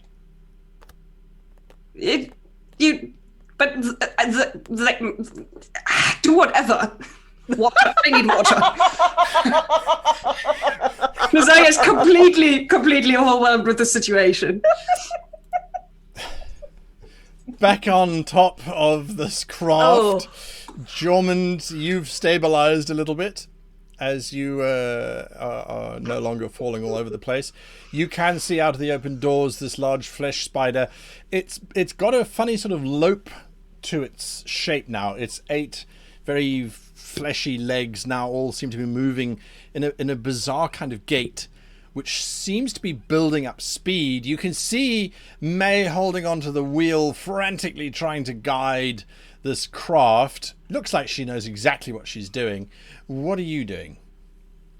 Jormund takes a moment and has a look at Mai. Have you got this? We, of course. Oh, honestly, you said like it's difficult or something. All right. Just as a quick player question, since we leveled up since last time, Yes. because I spent all of my lay on Only hands once you've last had time. a rest will you have Damn, the ability okay. to access your new superpowers. Alas! All right. Well, I have no ability to heal the injured. I am going over here to this very large pointed crossbow-like thing, which I know is a siege weapon known as a ballista. I tell Mai, head for the... I basically try and point out into the desert, in the direction we're going, for ideally a place that is somewhat occupied by those large shards. You're Because I don't currently want us to crashing go through them across now. Yeah, I don't want us to go through the clear desert because I want this thing to hopefully be, kind of having to deal and weave through these things as well. Which side will be facing the towards the creature? Sadly, none of them, as the creature is behind you. Is there any way to get? Is there any way to climb up onto the roof of this the machine? Absolutely. It's a ragtag jumble of metal. You can quite easily get up onto the roof. All right. Well, that's what I'm going to do. Yeoman's going to head out and try to get up onto the roof so I can get a bead on this large thing. Okay. As you get to the top of the roof, you can see that this lumbering thing, it's getting faster and faster. And on top of it is this host of other demon-like creatures. With some of them got pig snouts, some of them got sort of 5 or 6 elephant trunks. Some have got 3 arms, 3 legs, tails coming out of ears, all kinds of weird and wonderful and misshapen forms. Seem to be riding on top of this thing. One of them is holding a lance, completely useless. The lance is 6 foot long, and they are 40 foot above the ground, but it's holding it sort of as if it's riding directly towards its intended target. That's what you're seeing from up there. Cool. My second action, I'll just move to the very, very back. Okay. Yep. X-Tech, in your darkness, you are about to be destroyed. No, I was really hoping that this would take longer. It's been, what, 3 minutes? 4? An eternity and nothing. Yes, I'm sure. Look, I appreciate you coming to me like this. It's certainly good timing. But I'm not willing to sign away my life and soul and everything at the moment. I have prior engagements, if you could call it that. But I would certainly be up for a little bit of quid pro quo, if you are. You should know. The one who brought you here. Mm-hmm. They have joined us. What? The Celestial? There was no choice. We overran them as we will overrun you. Oh, you took the cathedral and you absorbed everyone there? As we will with all things. Well, I'm still not ready to, flip. Then you will meet oblivion for all eternity, and be ours anyway. Really? This is an all or nothing situation for you? You wouldn't like to have a vassal if you just take a slight middle step in between first? State your proposal. Right. I do you some kind of favor. I honestly don't know what you want here. You seem a little vague, if I'm to be perfectly honest. And you, since you are obviously able to do so, whenever I come here, you kick me back up. How does that sound? Or how about the next 5 times I come back here, you kick me back up, and I do you some kind of favor in return. And then... Destroy the devil Damnifer. Really? I'm not quite sure I can. Those are the terms of our proposal. You must choose quickly. Fine. The terms are agreed. Fine. May? You are steering this vehicle you have been instructed by your commander-in-chief. Nah. Keep Just in me. the rocks. Is that your intent? Does that make sense, considering It's tricky. where everything is? Looking out in front of you, you can see these gigantic crystal shards, but they do run out quite quickly. And there's this large open stretch of the plains that you know about. You cross them. So in order to keep it in the shards, you're going to have to veer left or right. Right, you think, takes you to where the bulk of the demon horde is. Left takes you into unknown territory. In which direction, you have no idea, whether it's north, east, south, or west. That doesn't seem to have any relevance here. But it does take you back into those crystals. There is a slight challenge, however. Navigating these crystals is not easy. The creature is fleshy. It is The crystals are spiky. sharp. Oh, they are indeed. Yes. So if I were to somehow break the crystals, that might make the ground relatively impassable for Mr. Squidgy. It might indeed, yes. Eh, Avernus, Mr. Squidgy. I just can't help myself. There's always a Mr. Squidgy. Mr. Squidgy Jr. That doesn't look like a junior. So what you doing? Well, I'm thinking about my thaumaturgy cantrip and how I can create ground quakes with it.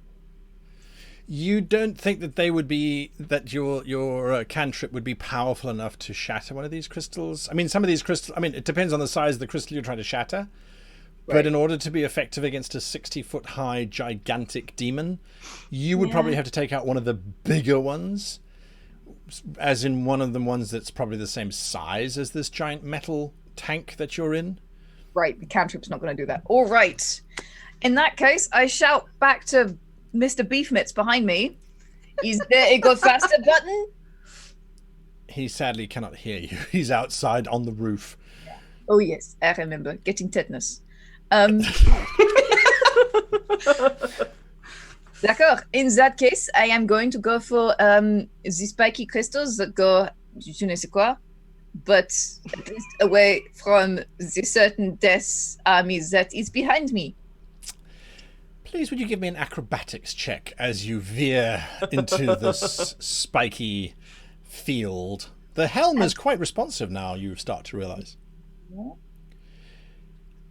Everybody inside the vehicle, and this includes you on top, Jormund, you start to feel this pull, and then the sudden throw, and then this pull again, as the vehicle is weaving between crystals, backwards and forwards. Jormund, from your top roof position, the wind is whipping your scales up into quite a crazy little frizz, but you could see these massive shards of ice, almost like icebergs, whipping past you as the vehicle seems to be getting faster and faster. And I'm actually quite enjoying this. yes, at the moment, the crystals, as they whip past, they're making this sort of low-level whoop, whoop sound as the vehicle seems to get very close to them, but does not hit them. Does not hit them as the expert driver continues down below deck. Nazaya, you are searching around for water of some kind.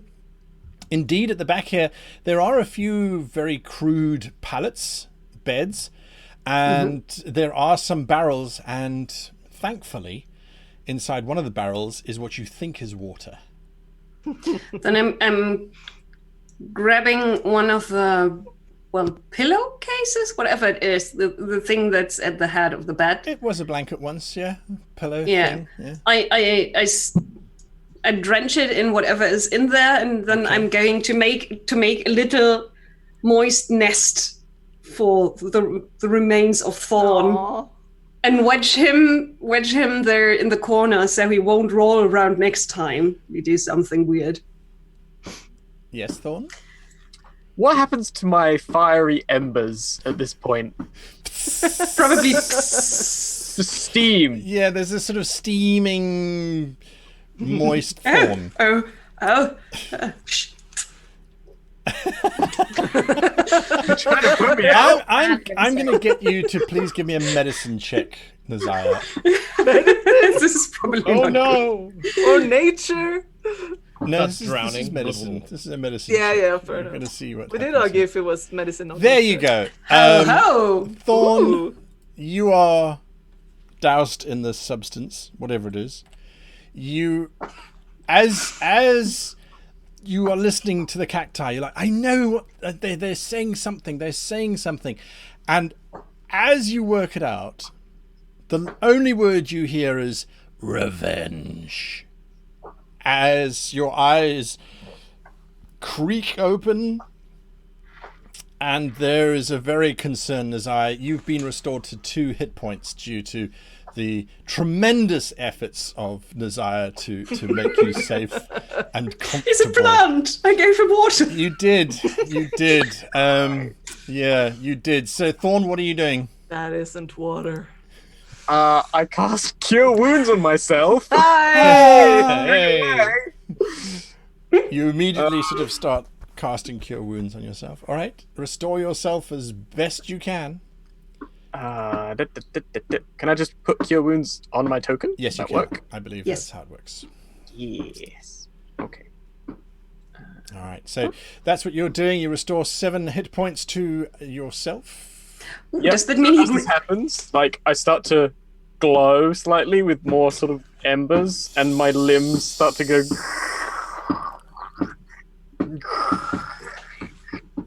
I'm like, oh, whoa, Desire steps away. what? This thing really smells. What is this? What is this water? Did you try and put me in water? Yes. Your tree. Yeah, Fun! but it's okay. It's fine. Thank you very much for the assistance. Thank you. What should I do next time? I don't really know. It doesn't seem to happen very much, but Throw him in the furnace. maybe just do it again. I don't know. It's fine. You're welcome. So since I'm not allowed to kiss our engineer anymore, anyone going to come and bring them back to life? Because they kind of need to tell me what to do. Yeah, you just wait until it's my turn. Yeah, all right. But I'm going to try and help them. Fine. And you keep doing what they last told you to do. Wait. Wasn't that like about dropping stones? Oh, something. I drop stones. You watch. He rushes off, and you hear clink, clink. Where the hell are we? You are inside a giant metal cavern, as far as you're concerned. Jormund up on the roof. Right, so Yormund stands on the back of the infernal engine, Yes. with the large shards of salt that's sort of whizzing past. Yormund doesn't even look back, so he's basically careening while facing the rear of the infernal engine. He has Yes. complete faith in my driving skills, and he basically folds his arms, like sort of standing with his imposing figure. The sort of top of his sort of tattered mantle sort of blowing in the wind. I'm going to ready an action. Okay. Should any creature come within 30 foot of the rear of the engine. Okay. What is your action? Conquering Presence, which will hopefully scare anything that comes within 30 foot away, including like the things on top of this spidery, spindly thingy, Mabubi. Sorry, let me send you. Okay, Conquering Presence. Anything that gets closer. That gigantic spider thing is definitely getting closer to you. Ixtec, you suddenly wake up. Yay! However, I want... Who can see you? Oh, he can. All right, so he's anyone who can see you. Give me a second here.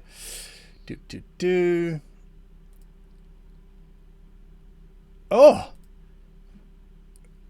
You look awful! And look! He says as he drops another rock into the open skull. Ixtec sort of sits up, sort of eyes glowing, and this like lightning sparking between their fingers. And they go, well, I'm not doing so great right now. But we both agree that it was my breath of life that saved you. You're what? I was just saying that we have got less rocks about. You want me to shove you in there? No, Because I might? no. You need me? God. I've got to put the rocks. Oh. Istek is gonna get up and try to find some kind of hook or something like that. Like there are a many hook chains thing, with yeah. barbed hooks in this place. Basically, what I want to do is tie something around my waist that I can then, with like a thing, and then I can hook it to whatever I'm near, so that I'm not necessarily thrown everywhere the next time Makes the sense. vehicle rolls. So I Perfectly just easy. want to like anchor myself, and then I can move it whenever I move. Within this room, Yes. yes, absolutely fine. Absolutely. Yes, but I mean, I can unhook myself and then go to other rooms. Yes, correct. Yes, I'm not going to tie myself down here. No. But Got a yes. kitty leash on Ixtec. Yay! All right, it takes More- you some time to organize that, but yes, you are sorted. Mademoiselle LaRouche, do you continue on this crazy journey through the ice shards? Salt I shards? do. You do? Does it appear to be working? As they close the bed? You can't see the creature because the dome above you is closed and you only have a forward-facing window. Well, in that case, I'm going to keep on doing what I'm doing because I have no choice. If I can make this thing faster, I will make this thing faster. But There I are don't know 4 what- levers in front of you. Yes, but I don't know what they do. Okay. I do not think now is the time for experimentation. Aha! Ah oui. You give me an athletics check, please. Acrobatics check as you continue to swerve this vehicle through these shards La, la, la, la, la, la. with 18. grace and style. You swerve between the two of them. You spin the vehicle round. You realize that if you roll the wheel all the way over to the extreme side and lock it, the back wheels continue to spin while the forward wheels basically act like an anchor. And this whole thing does a 90-degree buck and turn and then continues around this very large thing. Jorman, from the back, you are watching the landscape do unnaturally crazy things as someone is driving this tank like an absolute racing car driver. This thing is doing things it shouldn't do as far as you're concerned as it flips around. The giant spider behind you gets to make a dexterity saving throw to see if we can keep up. Merde. And sadly, it can. It's got so many legs. It does indeed, although it does seem, I'm going to give it some damage for moving through the ice shards as fast as it possibly can. It does take 12 points of damage as it's trying to do this. I will now drop it into shot. I just need to change the size of the token a little bit. Yeah. So it has now landed directly behind you. Oh no! I Nope, can't nope, actually nope, move it nope. off of the map. It's too big. So I'm going to shrink it down again. Its mouth opens up and you just see teeth and tongue and gaping maw, plus all the things on its back. And even though the wind is whipping around you and all those crystals are screaming past you, you can hear the beasts on its back all shouting. It's a crazy mix of screaming and shouting. so- Molochian. So it comes within the 30 foot. It does. So my ready action goes off. It does. What Excellent. happens? So Yorman sort of sees this creature as it sort of lumbers forward and hears all of those creatures are like sort of kittering and yelling and shouting on its back. As he does, Yorman sort of takes a deep breath in through his nostrils. And as he does, he goes...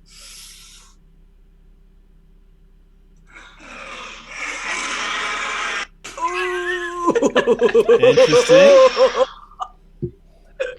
Nice. And I'm going to use Conquering Presence. So all of them need to make me a wisdom saving throw against fear, if that matters. Okay. I'm just busy double checking here what these things can Now, do. guys, It has 250 saving. Yeah, not gonna happen. 250 rolls. So it has. This is a spell or magical effect. Yes. It's my divine Yeah. divine All right, channeling so it has thing. advantage. All right. Wisdom saving throw. You say Wisdom saving throw, yes.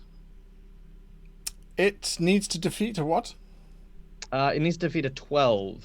The spider is unfazed by your performance. The rest of them, however, this is a collective roll. I will roll for 20 of them, or 40 of them, doesn't matter. So there we are. There's a whole bunch of rolls, and some of them pass, some of them fail. The ones that fail turn and try and leap off of the back of the spider. But you realize that as they leap, their feet or tendrils or body parts, part of it is actually one with this gigantic flesh spider. So as they leap away, they kind of get pulled back, but then you see them flailing as they then get pulled into this creature and get completely absorbed by it. And for a while you see the flesh still moving as obviously the creature's still alive underneath, and then it eventually calms and quietens down as Delightful. that happens. Yes. So that's your effect that's gone off. It has now just got to the point where it is on top of you in terms of being able to make its attacks and things. So it does not do anything else this round. Nazaya downstairs. She has put Thorn down in some place where he can recover. Hopefully. Yeah. She gives a quick glance towards Ixtec. Ixtec looks angry. Give me a perception check. Me or Very angry. Ixtec? You. You. Fine. Perception. There you are. I have a feeling that there's something wrong. I don't think I see it. No, Ixtec looks to be in their element. Busy telling the little red dwarf gnome thing what to do. You fine?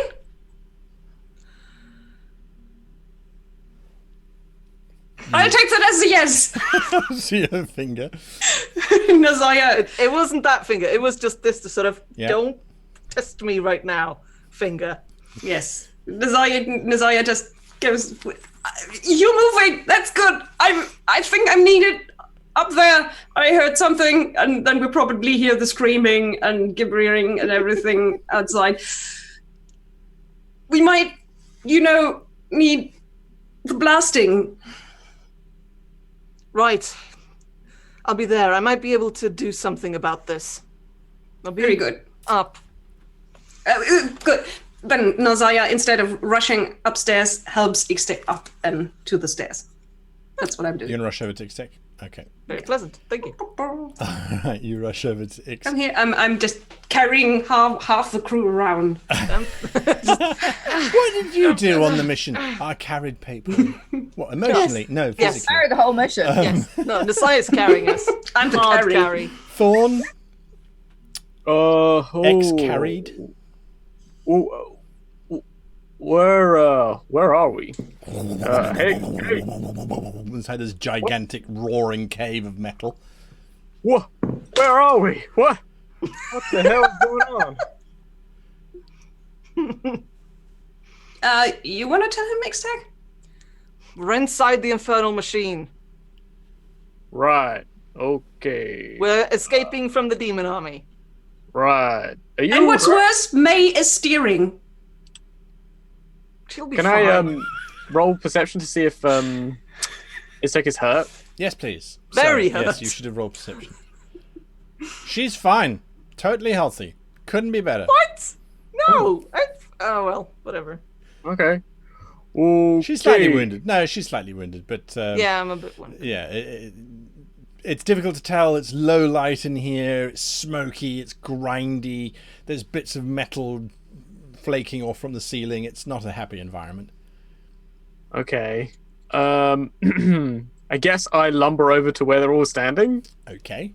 And, Hey, what we doing? So, who the hell are you? Uh, I point at Banjo. my name's Banjo, and I certainly was not involved in felling you. He's useful for now. That's what he is. Wait a minute. I can't. I've got work to do. Sorry. he says as he rushes over and really examines a little rock in the corner of the room. Thorn is going to stand there quietly, trying to figure out whether or not this is the one that was hitting him in the back. They did all kind of look the same to you, though, because they were all wearing these sort of red, coppery, sort of dark brown hats. And from your vantage point, that, yeah, could Like be. the gears in Thorn's head are turning very slowly. Going, All right, that's what you're doing. Back up onto the roof, Jormund. You face this titanic creature alone. Except that because of May's swinging, the entire thing is now behind you, or next to you, I should say, on the side. Oh, that is large That's a lot of nope. and horrifying. All right, so Yormund very quickly moves 5, 10, 15 over to the side that Sure. it's facing. Sort of dropping down his chains of spikes and swords. As he then begins to sort of swing them forward and create like these sparks and clashes, I'm going to attempt, and laugh at me if you will, I'm going to attempt to intimidate this creature with a display. So it's more like kind of the lion taming type thing, where it's like, yeah, Bad spider. Down. a giant demon spider. Okay. Down at the tiny ant that's just doing this. Yes. And I'm gonna move a little bit closer too. So I'm trying to stay within 10 foot of it. Uh-huh. Maybe it has to roll a perception check first to see if it sees the intimidation attempt. So what is the effect of your display of power? Okay. Full disclosure. I intend to try and make it afraid of me, even a little. Yeah, I get that. I get that. Because any creature that's afraid of me, their movement speed while they're within 10 foot of me suddenly drops to 0. Nice. Ooh. So if that drops to 0 and we're still going at speed, Yes. we have some distance. Should have, yes.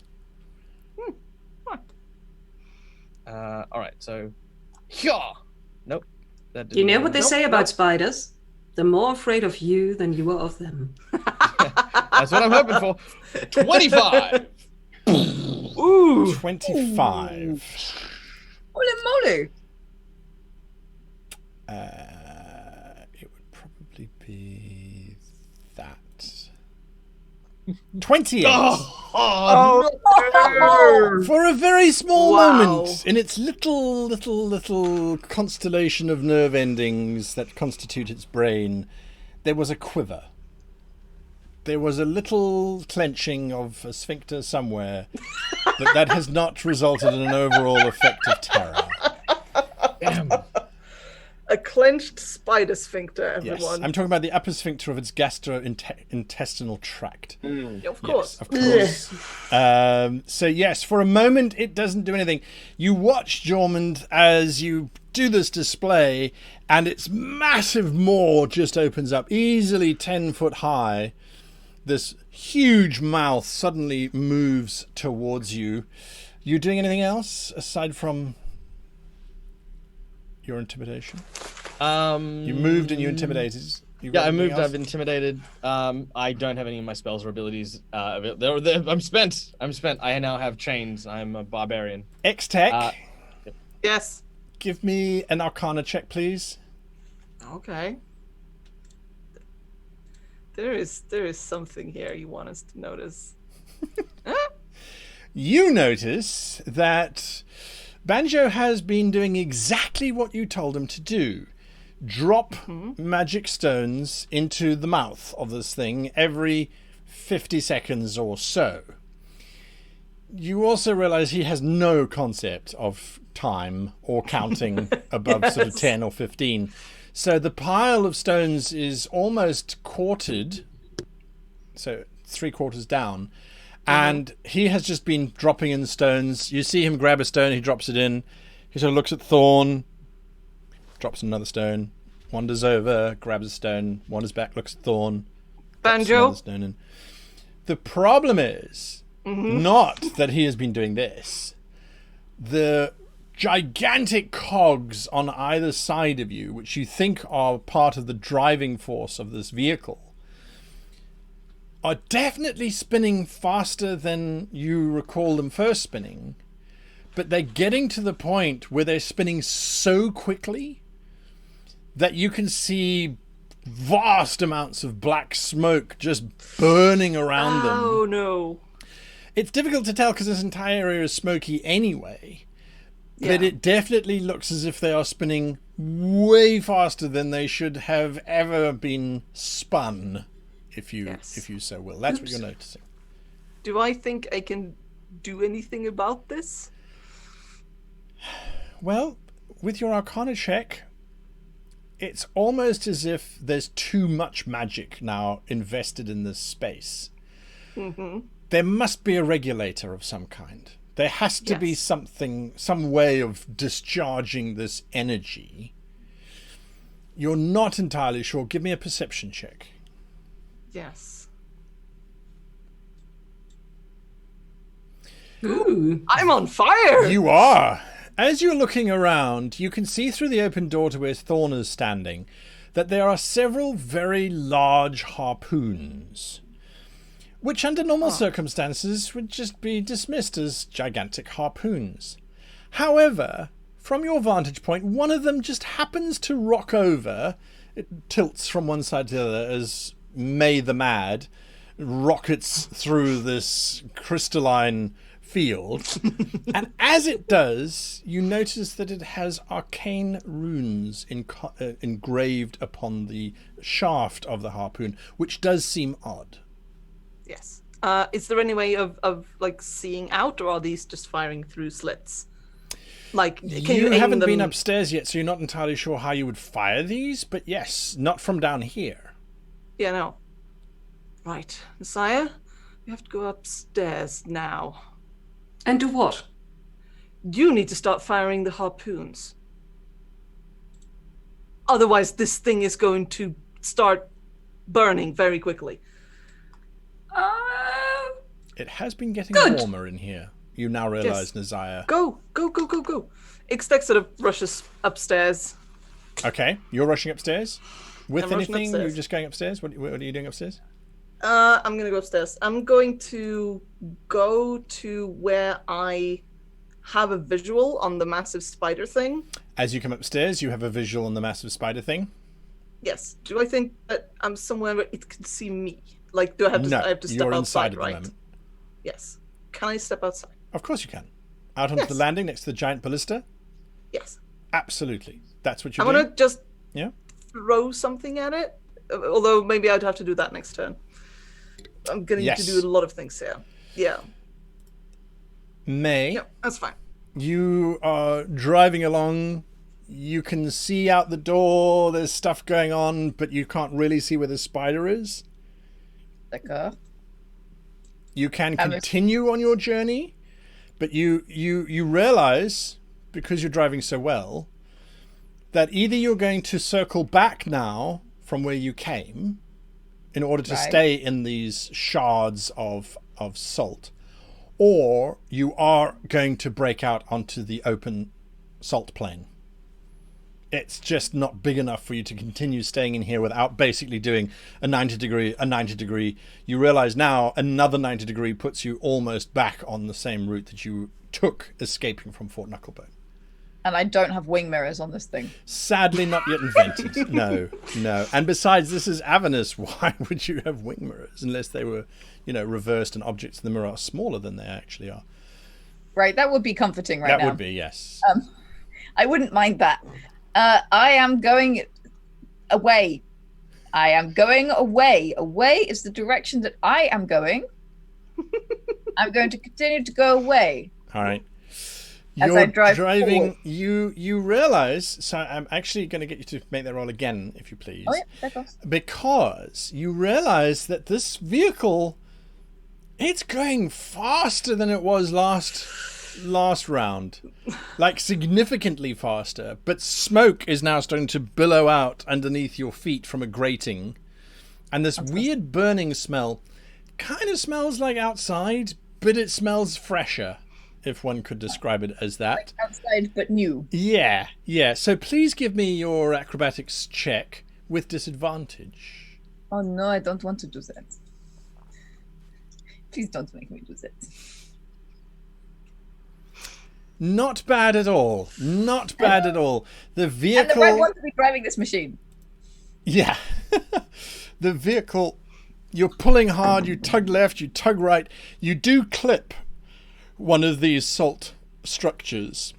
And there's a ripping, wrenching sound. You all hear it across the decks. But yes, it's not long. It doesn't last for long. There's no real major effect, as it were. At this speed, nothing lasts for long. No, it does not. It definitely does not.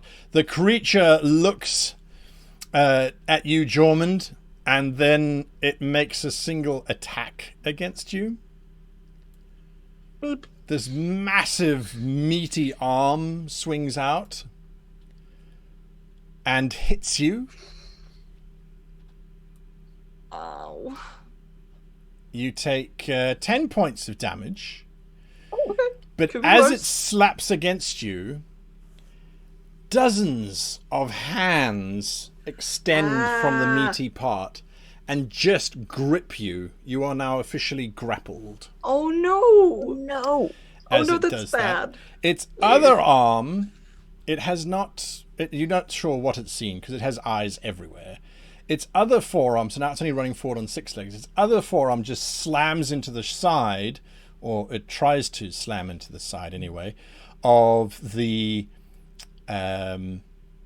craft itself, the actual vehicle itself.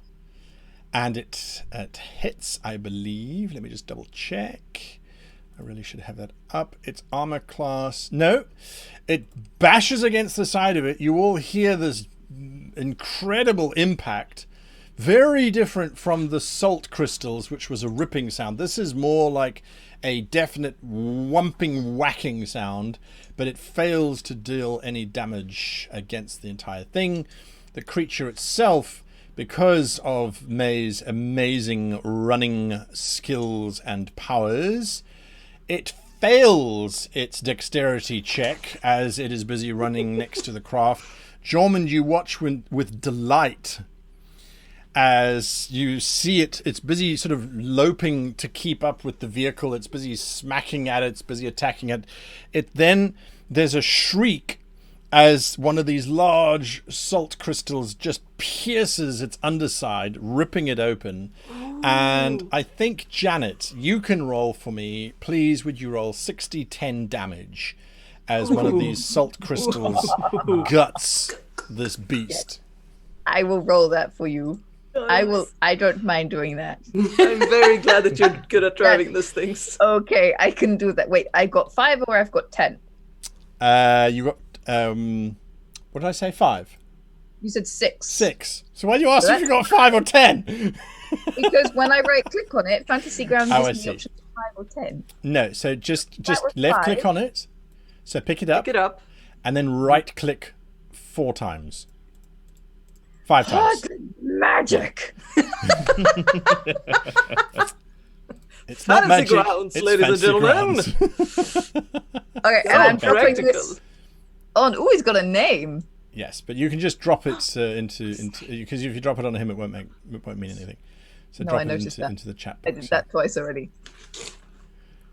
This great big gout of bile blackens, night spills out. Nice. 33 damage, ripping it open and seeming to cause it to stumble and limp forward. Nazaya. Nazaya grabs the harpoons Yes. and runs upstairs. So Lovely. I'm 5, going to move 10. you upstairs. Yeah, you get upstairs with the harpoons. Oh, not that one, not that one. Ah, too many maps. I got it. Yes. And then she skids out next to Ixtec where the ballista is. And there comes the moment where she probably realizes that she didn't learn how to use a ballista because you can't backstab with it. Or you shouldn't. And she's an assassin. So, the important thing is that you fire it, not that you hit. this probably works like a crossbow, right? Yes, So like a crossbow. Just she's winching it and putting All right, Nothing in next there. round. I guess it takes my whole action. It does, yes, it does indeed. The only one left downstairs now with this little red cap who's continuing to drop stones into the mouth. Yeah, of I this realised I forgot to tell him thing. to stop doing that. You did. It's just you, Thorn. We go back to the map. Yeah. Okay. Right. You're what are you doing? Following orders. I can see what he's doing, right? And the Yeah, machine's going crazy. And Yeah. can I roll insight to see? What are you trying to figure out? Trying to figure out if this is normal. Give me an Arcana check. Okay. Roll well. Having spent many centuries in a laboratory, you have no idea whether or not this works. No, you're not sure. This is completely foreign to you. There's vast amounts of black smoke. Stuff does seem to be spinning crazily fast, but is that a good thing or a bad thing? It's difficult to tell. The skull is crackling with arcane energy, definitely. X-Tech didn't seem too bothered, so... Okay, well, that's a cue then. I'll leave it there. I'll just do this. Banjo, this red cap thing. Yes. And then I'm gonna lumber upstairs. Can I move up to so I can see the creature? You can. I will take you upstairs quickly. Yes, you can indeed see Nazaya working this massive ballista, Ixtec standing, looking up at the creature, and yes, you have continued. You can see this massive flesh spider outside. Oh, right. Okay. How much movement do I have left? Just If you want to do a double action, okay. because you're at the maximum now. So I'm behind the grate. It's actually an open doorway. Okay, and the wall is next to me? Correct. Positioning is important for what I'm trying to do. So yes, so there are the solid grey section. Let me zoom in here for those of you that want to see exactly what's going on here. You've got the solid grey section, these are the walls, and then the sort of graty grey stuff are doors that have lifted up to allow for access onto the walkway outside. Okay, so I'm going to expend one charge of my staff to reach out with it and slam it into the side, or into the front of where Nazaya is sort of standing, and Iztek is sort of standing. Yes. And I kind of want to, in a diagonal direction, pointing right at the creature, use a charge from my staff to create a 60-foot tree. Okay. A 60-foot tree. It's very thin. It's only 5 foot thick, so it would pass between them. Okay. But it's this is 60 a vertical. This is a tree out the side, lying on its side. Yep. So And like it's 60 a foot. lance shooting out. Yeah, it's probably not going to do any damage. It's a tree, but it happens instantly, and it creates a tree. So I love your character has like surprise tree effect. That's awesome. Suddenly foliage. Yes, I think that there's definitely surprise going on. So where is the base of the tree? Because it's you lying see that flat. corner of the wall? Yeah, Yes. the corner of the wall Yes. is basically it's there, just pointing. So it's not diagonally. inside the room with you. It's just on the outside. Yeah. And just suddenly tree shoots out. Okay. It says like it doesn't say how long it takes to happen. No, it's instantaneous. When If actually that's... it happens. I don't think it was ever intended for this purpose. Dungeons and Dragons was never intended for this purpose, but that's why we play it. It's wonderful. Yeah, it transforms into a healthy tree. The tree is 60 foot tall and has a 5 foot trunk. The branches at the top spread out into a 20-foot radius.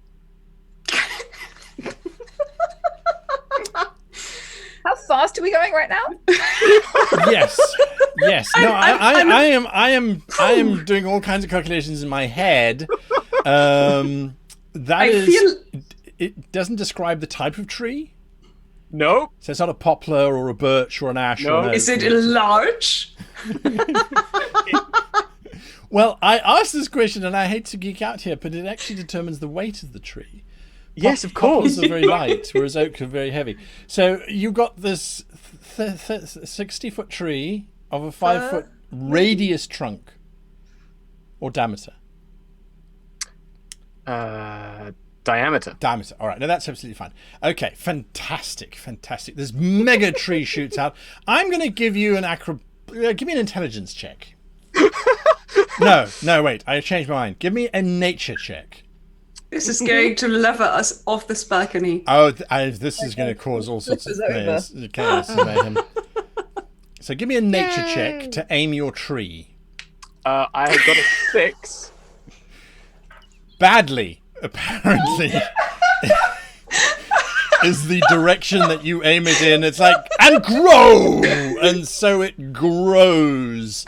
It appears that you have chosen wild fig as your particular tree, which means that it just has branches going off in all different directions, root systems that are as wide as sails of sailing ships.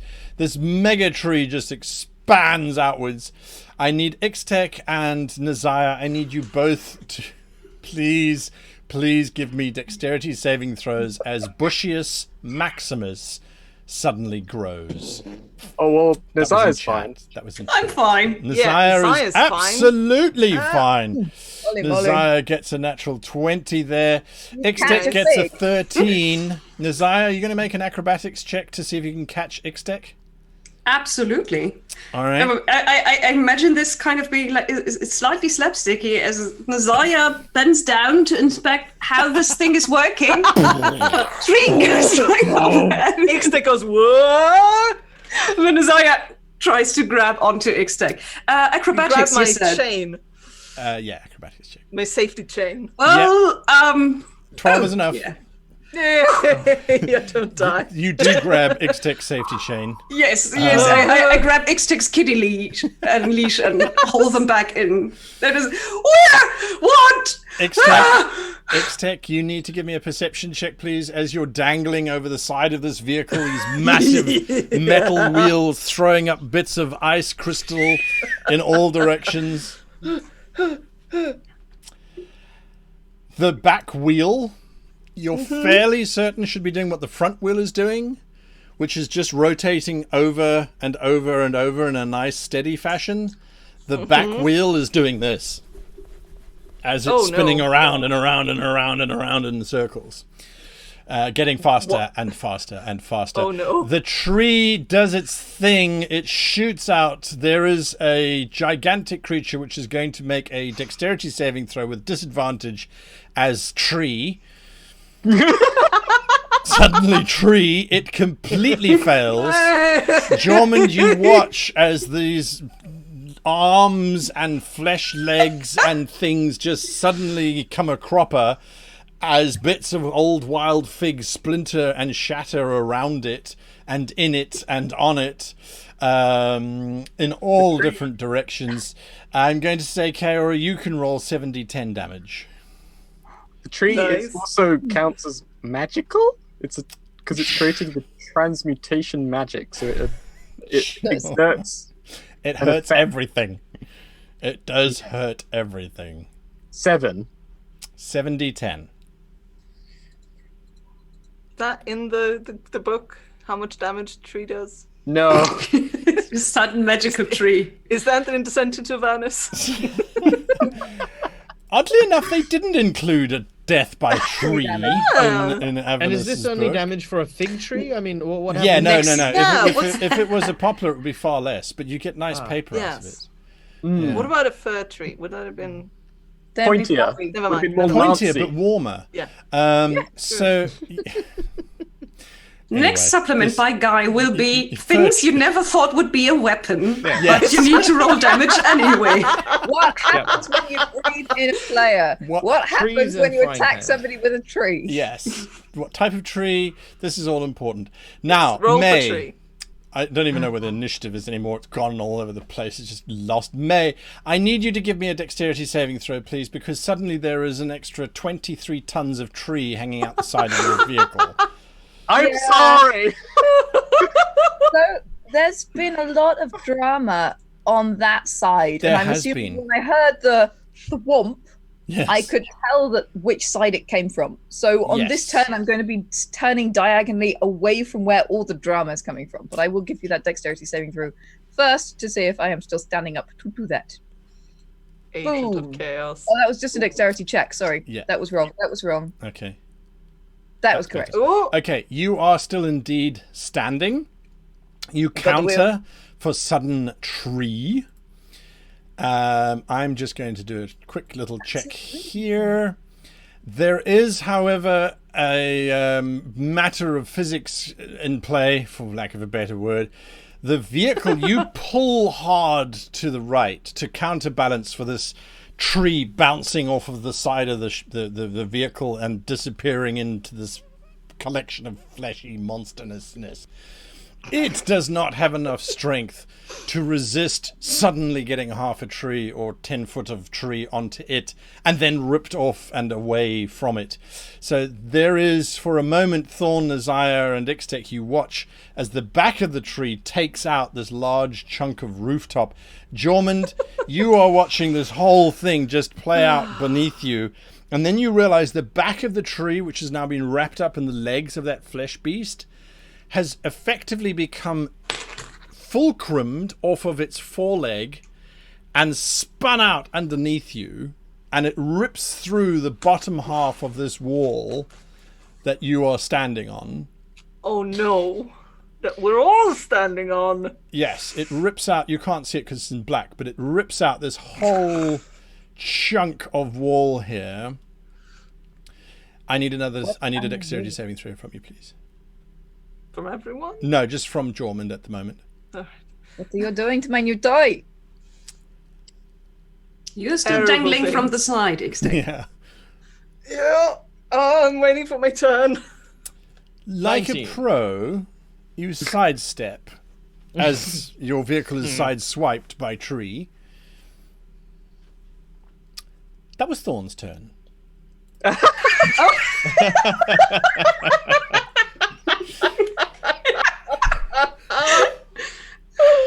Jormund, standing, Okay. there's bits, you can now see inside of that room underneath you. There are these rents of rusted metal at your feet.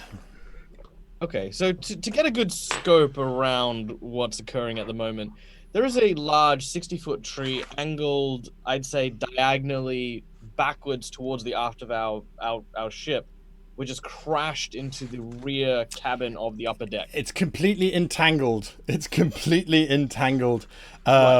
But there's a main with- there's a main trunk, as it were, that is sort of underneath or like sort of entwined with the spider. Yes, yes. Right. Okay, cool. Once was a healthy growing tree. Cool. In addition, I am currently being grappled by said giant spider. I forgot about that. Yes. Yes, you are. And you realizing that as it's rolling backwards, it's going to be lifting you off of that craft any moment now. Okay. I'm going to use this opportunity to reach into my my pocket pouch Sure, as one does. for something, Yeah. which I'll come back to in a second. But I will yell out an order to Ixtec. Ixtec, tell Miss LaRouge to veer right and then pull the second lever from the lever left of center. Pull it. Please hold. Pull it forward. Push it forward. Yes, left of center. Push that lever forward and veer right towards Veer the right, creature. left to center, forward. Got it. And I will basically brace to sort of let this thing pull me off the thing, because I'm not going to try to outstrength this thing. But my hope with this is that by veering towards the creature and braking suddenly at the speed we're going through, with the tree entangled at its feet, it's going to basically snap the branch and trip the whole bloody thing forward. As we suddenly apply the brake. Please don't break my tree. Your tree is If we in trouble. Your Look, your tree tree- is breaking the car. Yeah, your tree didn't want to be there, Thorn. If any fate your tree has, that is on you. Ixtech, Yes. you are being you're capable of pulling yourself up onto the side of this vehicle. Yeah. I'm gonna move in here, Uh-huh. and then I'm gonna go Yep. veer right and pull the lever to the left of the center forwards. And then I'm going to turn and sort of scream down the stairs, "Stop fueling the engine!"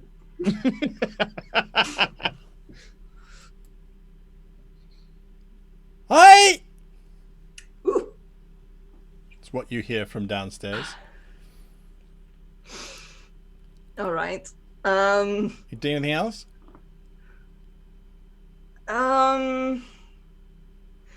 This massive amount of damage. Can I?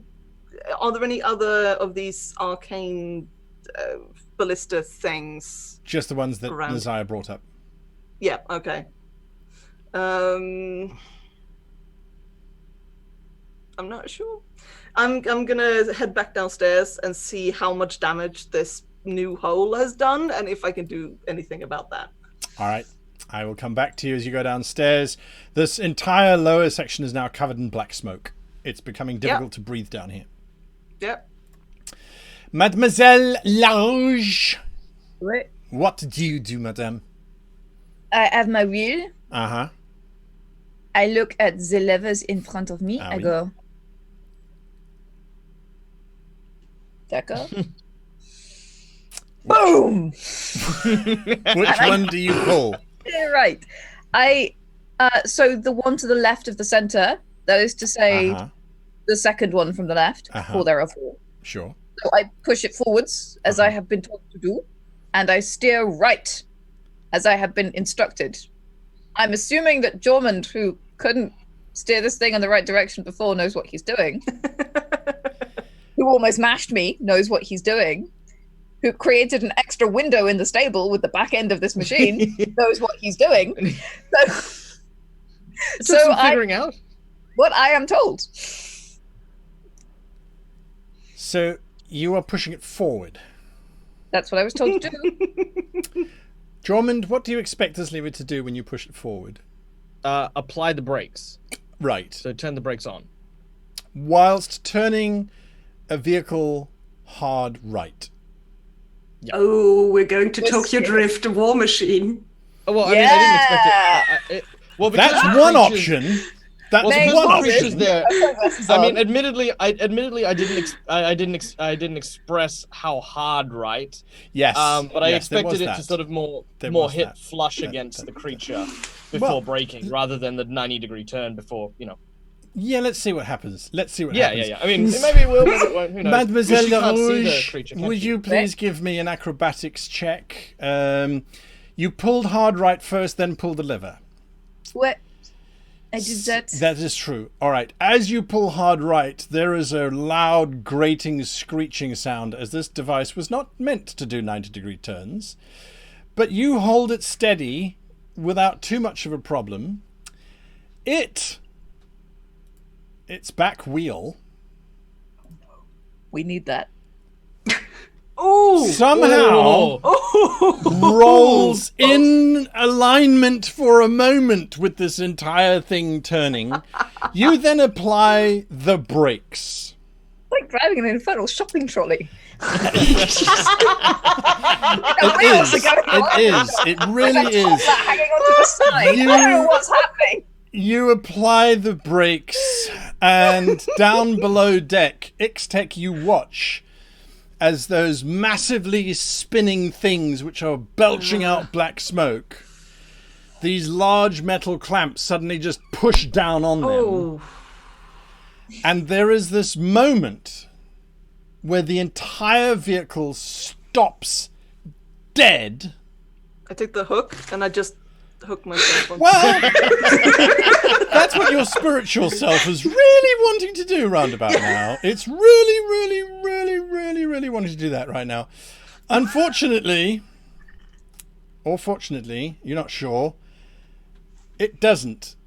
Well, you don't get that far because you watch as of the 4 pins, 2 of them, the arms that are holding onto those pins, suddenly explode outwards, blowing out from either side of the interior of the craft. And immediately those turbines start spinning again as the brakes have just been, they completely shot their housing and have burst out of the sides of the vehicle. And we'll be back next week when we try and figure out what the hell this means for our team. Oh, wow. There is no afterlife tonight, as we've got another show to record. Just to remind those of you who might have joined late, there is no show next week, as there is a charity 24-hour stream. You should definitely join in to check that out. It's going to be a lot of fun. The following week will be a recording of the show that we will be doing shortly. And so please join in for that as this chaos and shenanigans continues. The week after that, the 23rd or whatever it is, we're back on track, regular scheduling again. We thank you for your understanding. Massive thank you to all of our sponsors. worldanvil.com, providing all of our characters information and world information. Great world aggregator, worldanvil.com. Dungeon Fog for creating these crazy maps of this crazy ship, which is being destroyed as fast as it possibly can be. And for Fantasy Grounds, for giving us some interesting rolls tonight. Not so many 20s and 1s tonight, I noticed, which is probably a good thing. It's probably a good thing.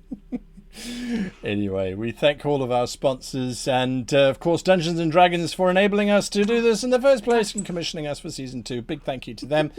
So, yes, all of you who are at the Luca Games Festival, there's a massive D&D event happening there, already taking place over this weekend, so see if you can catch the end of that on Sunday.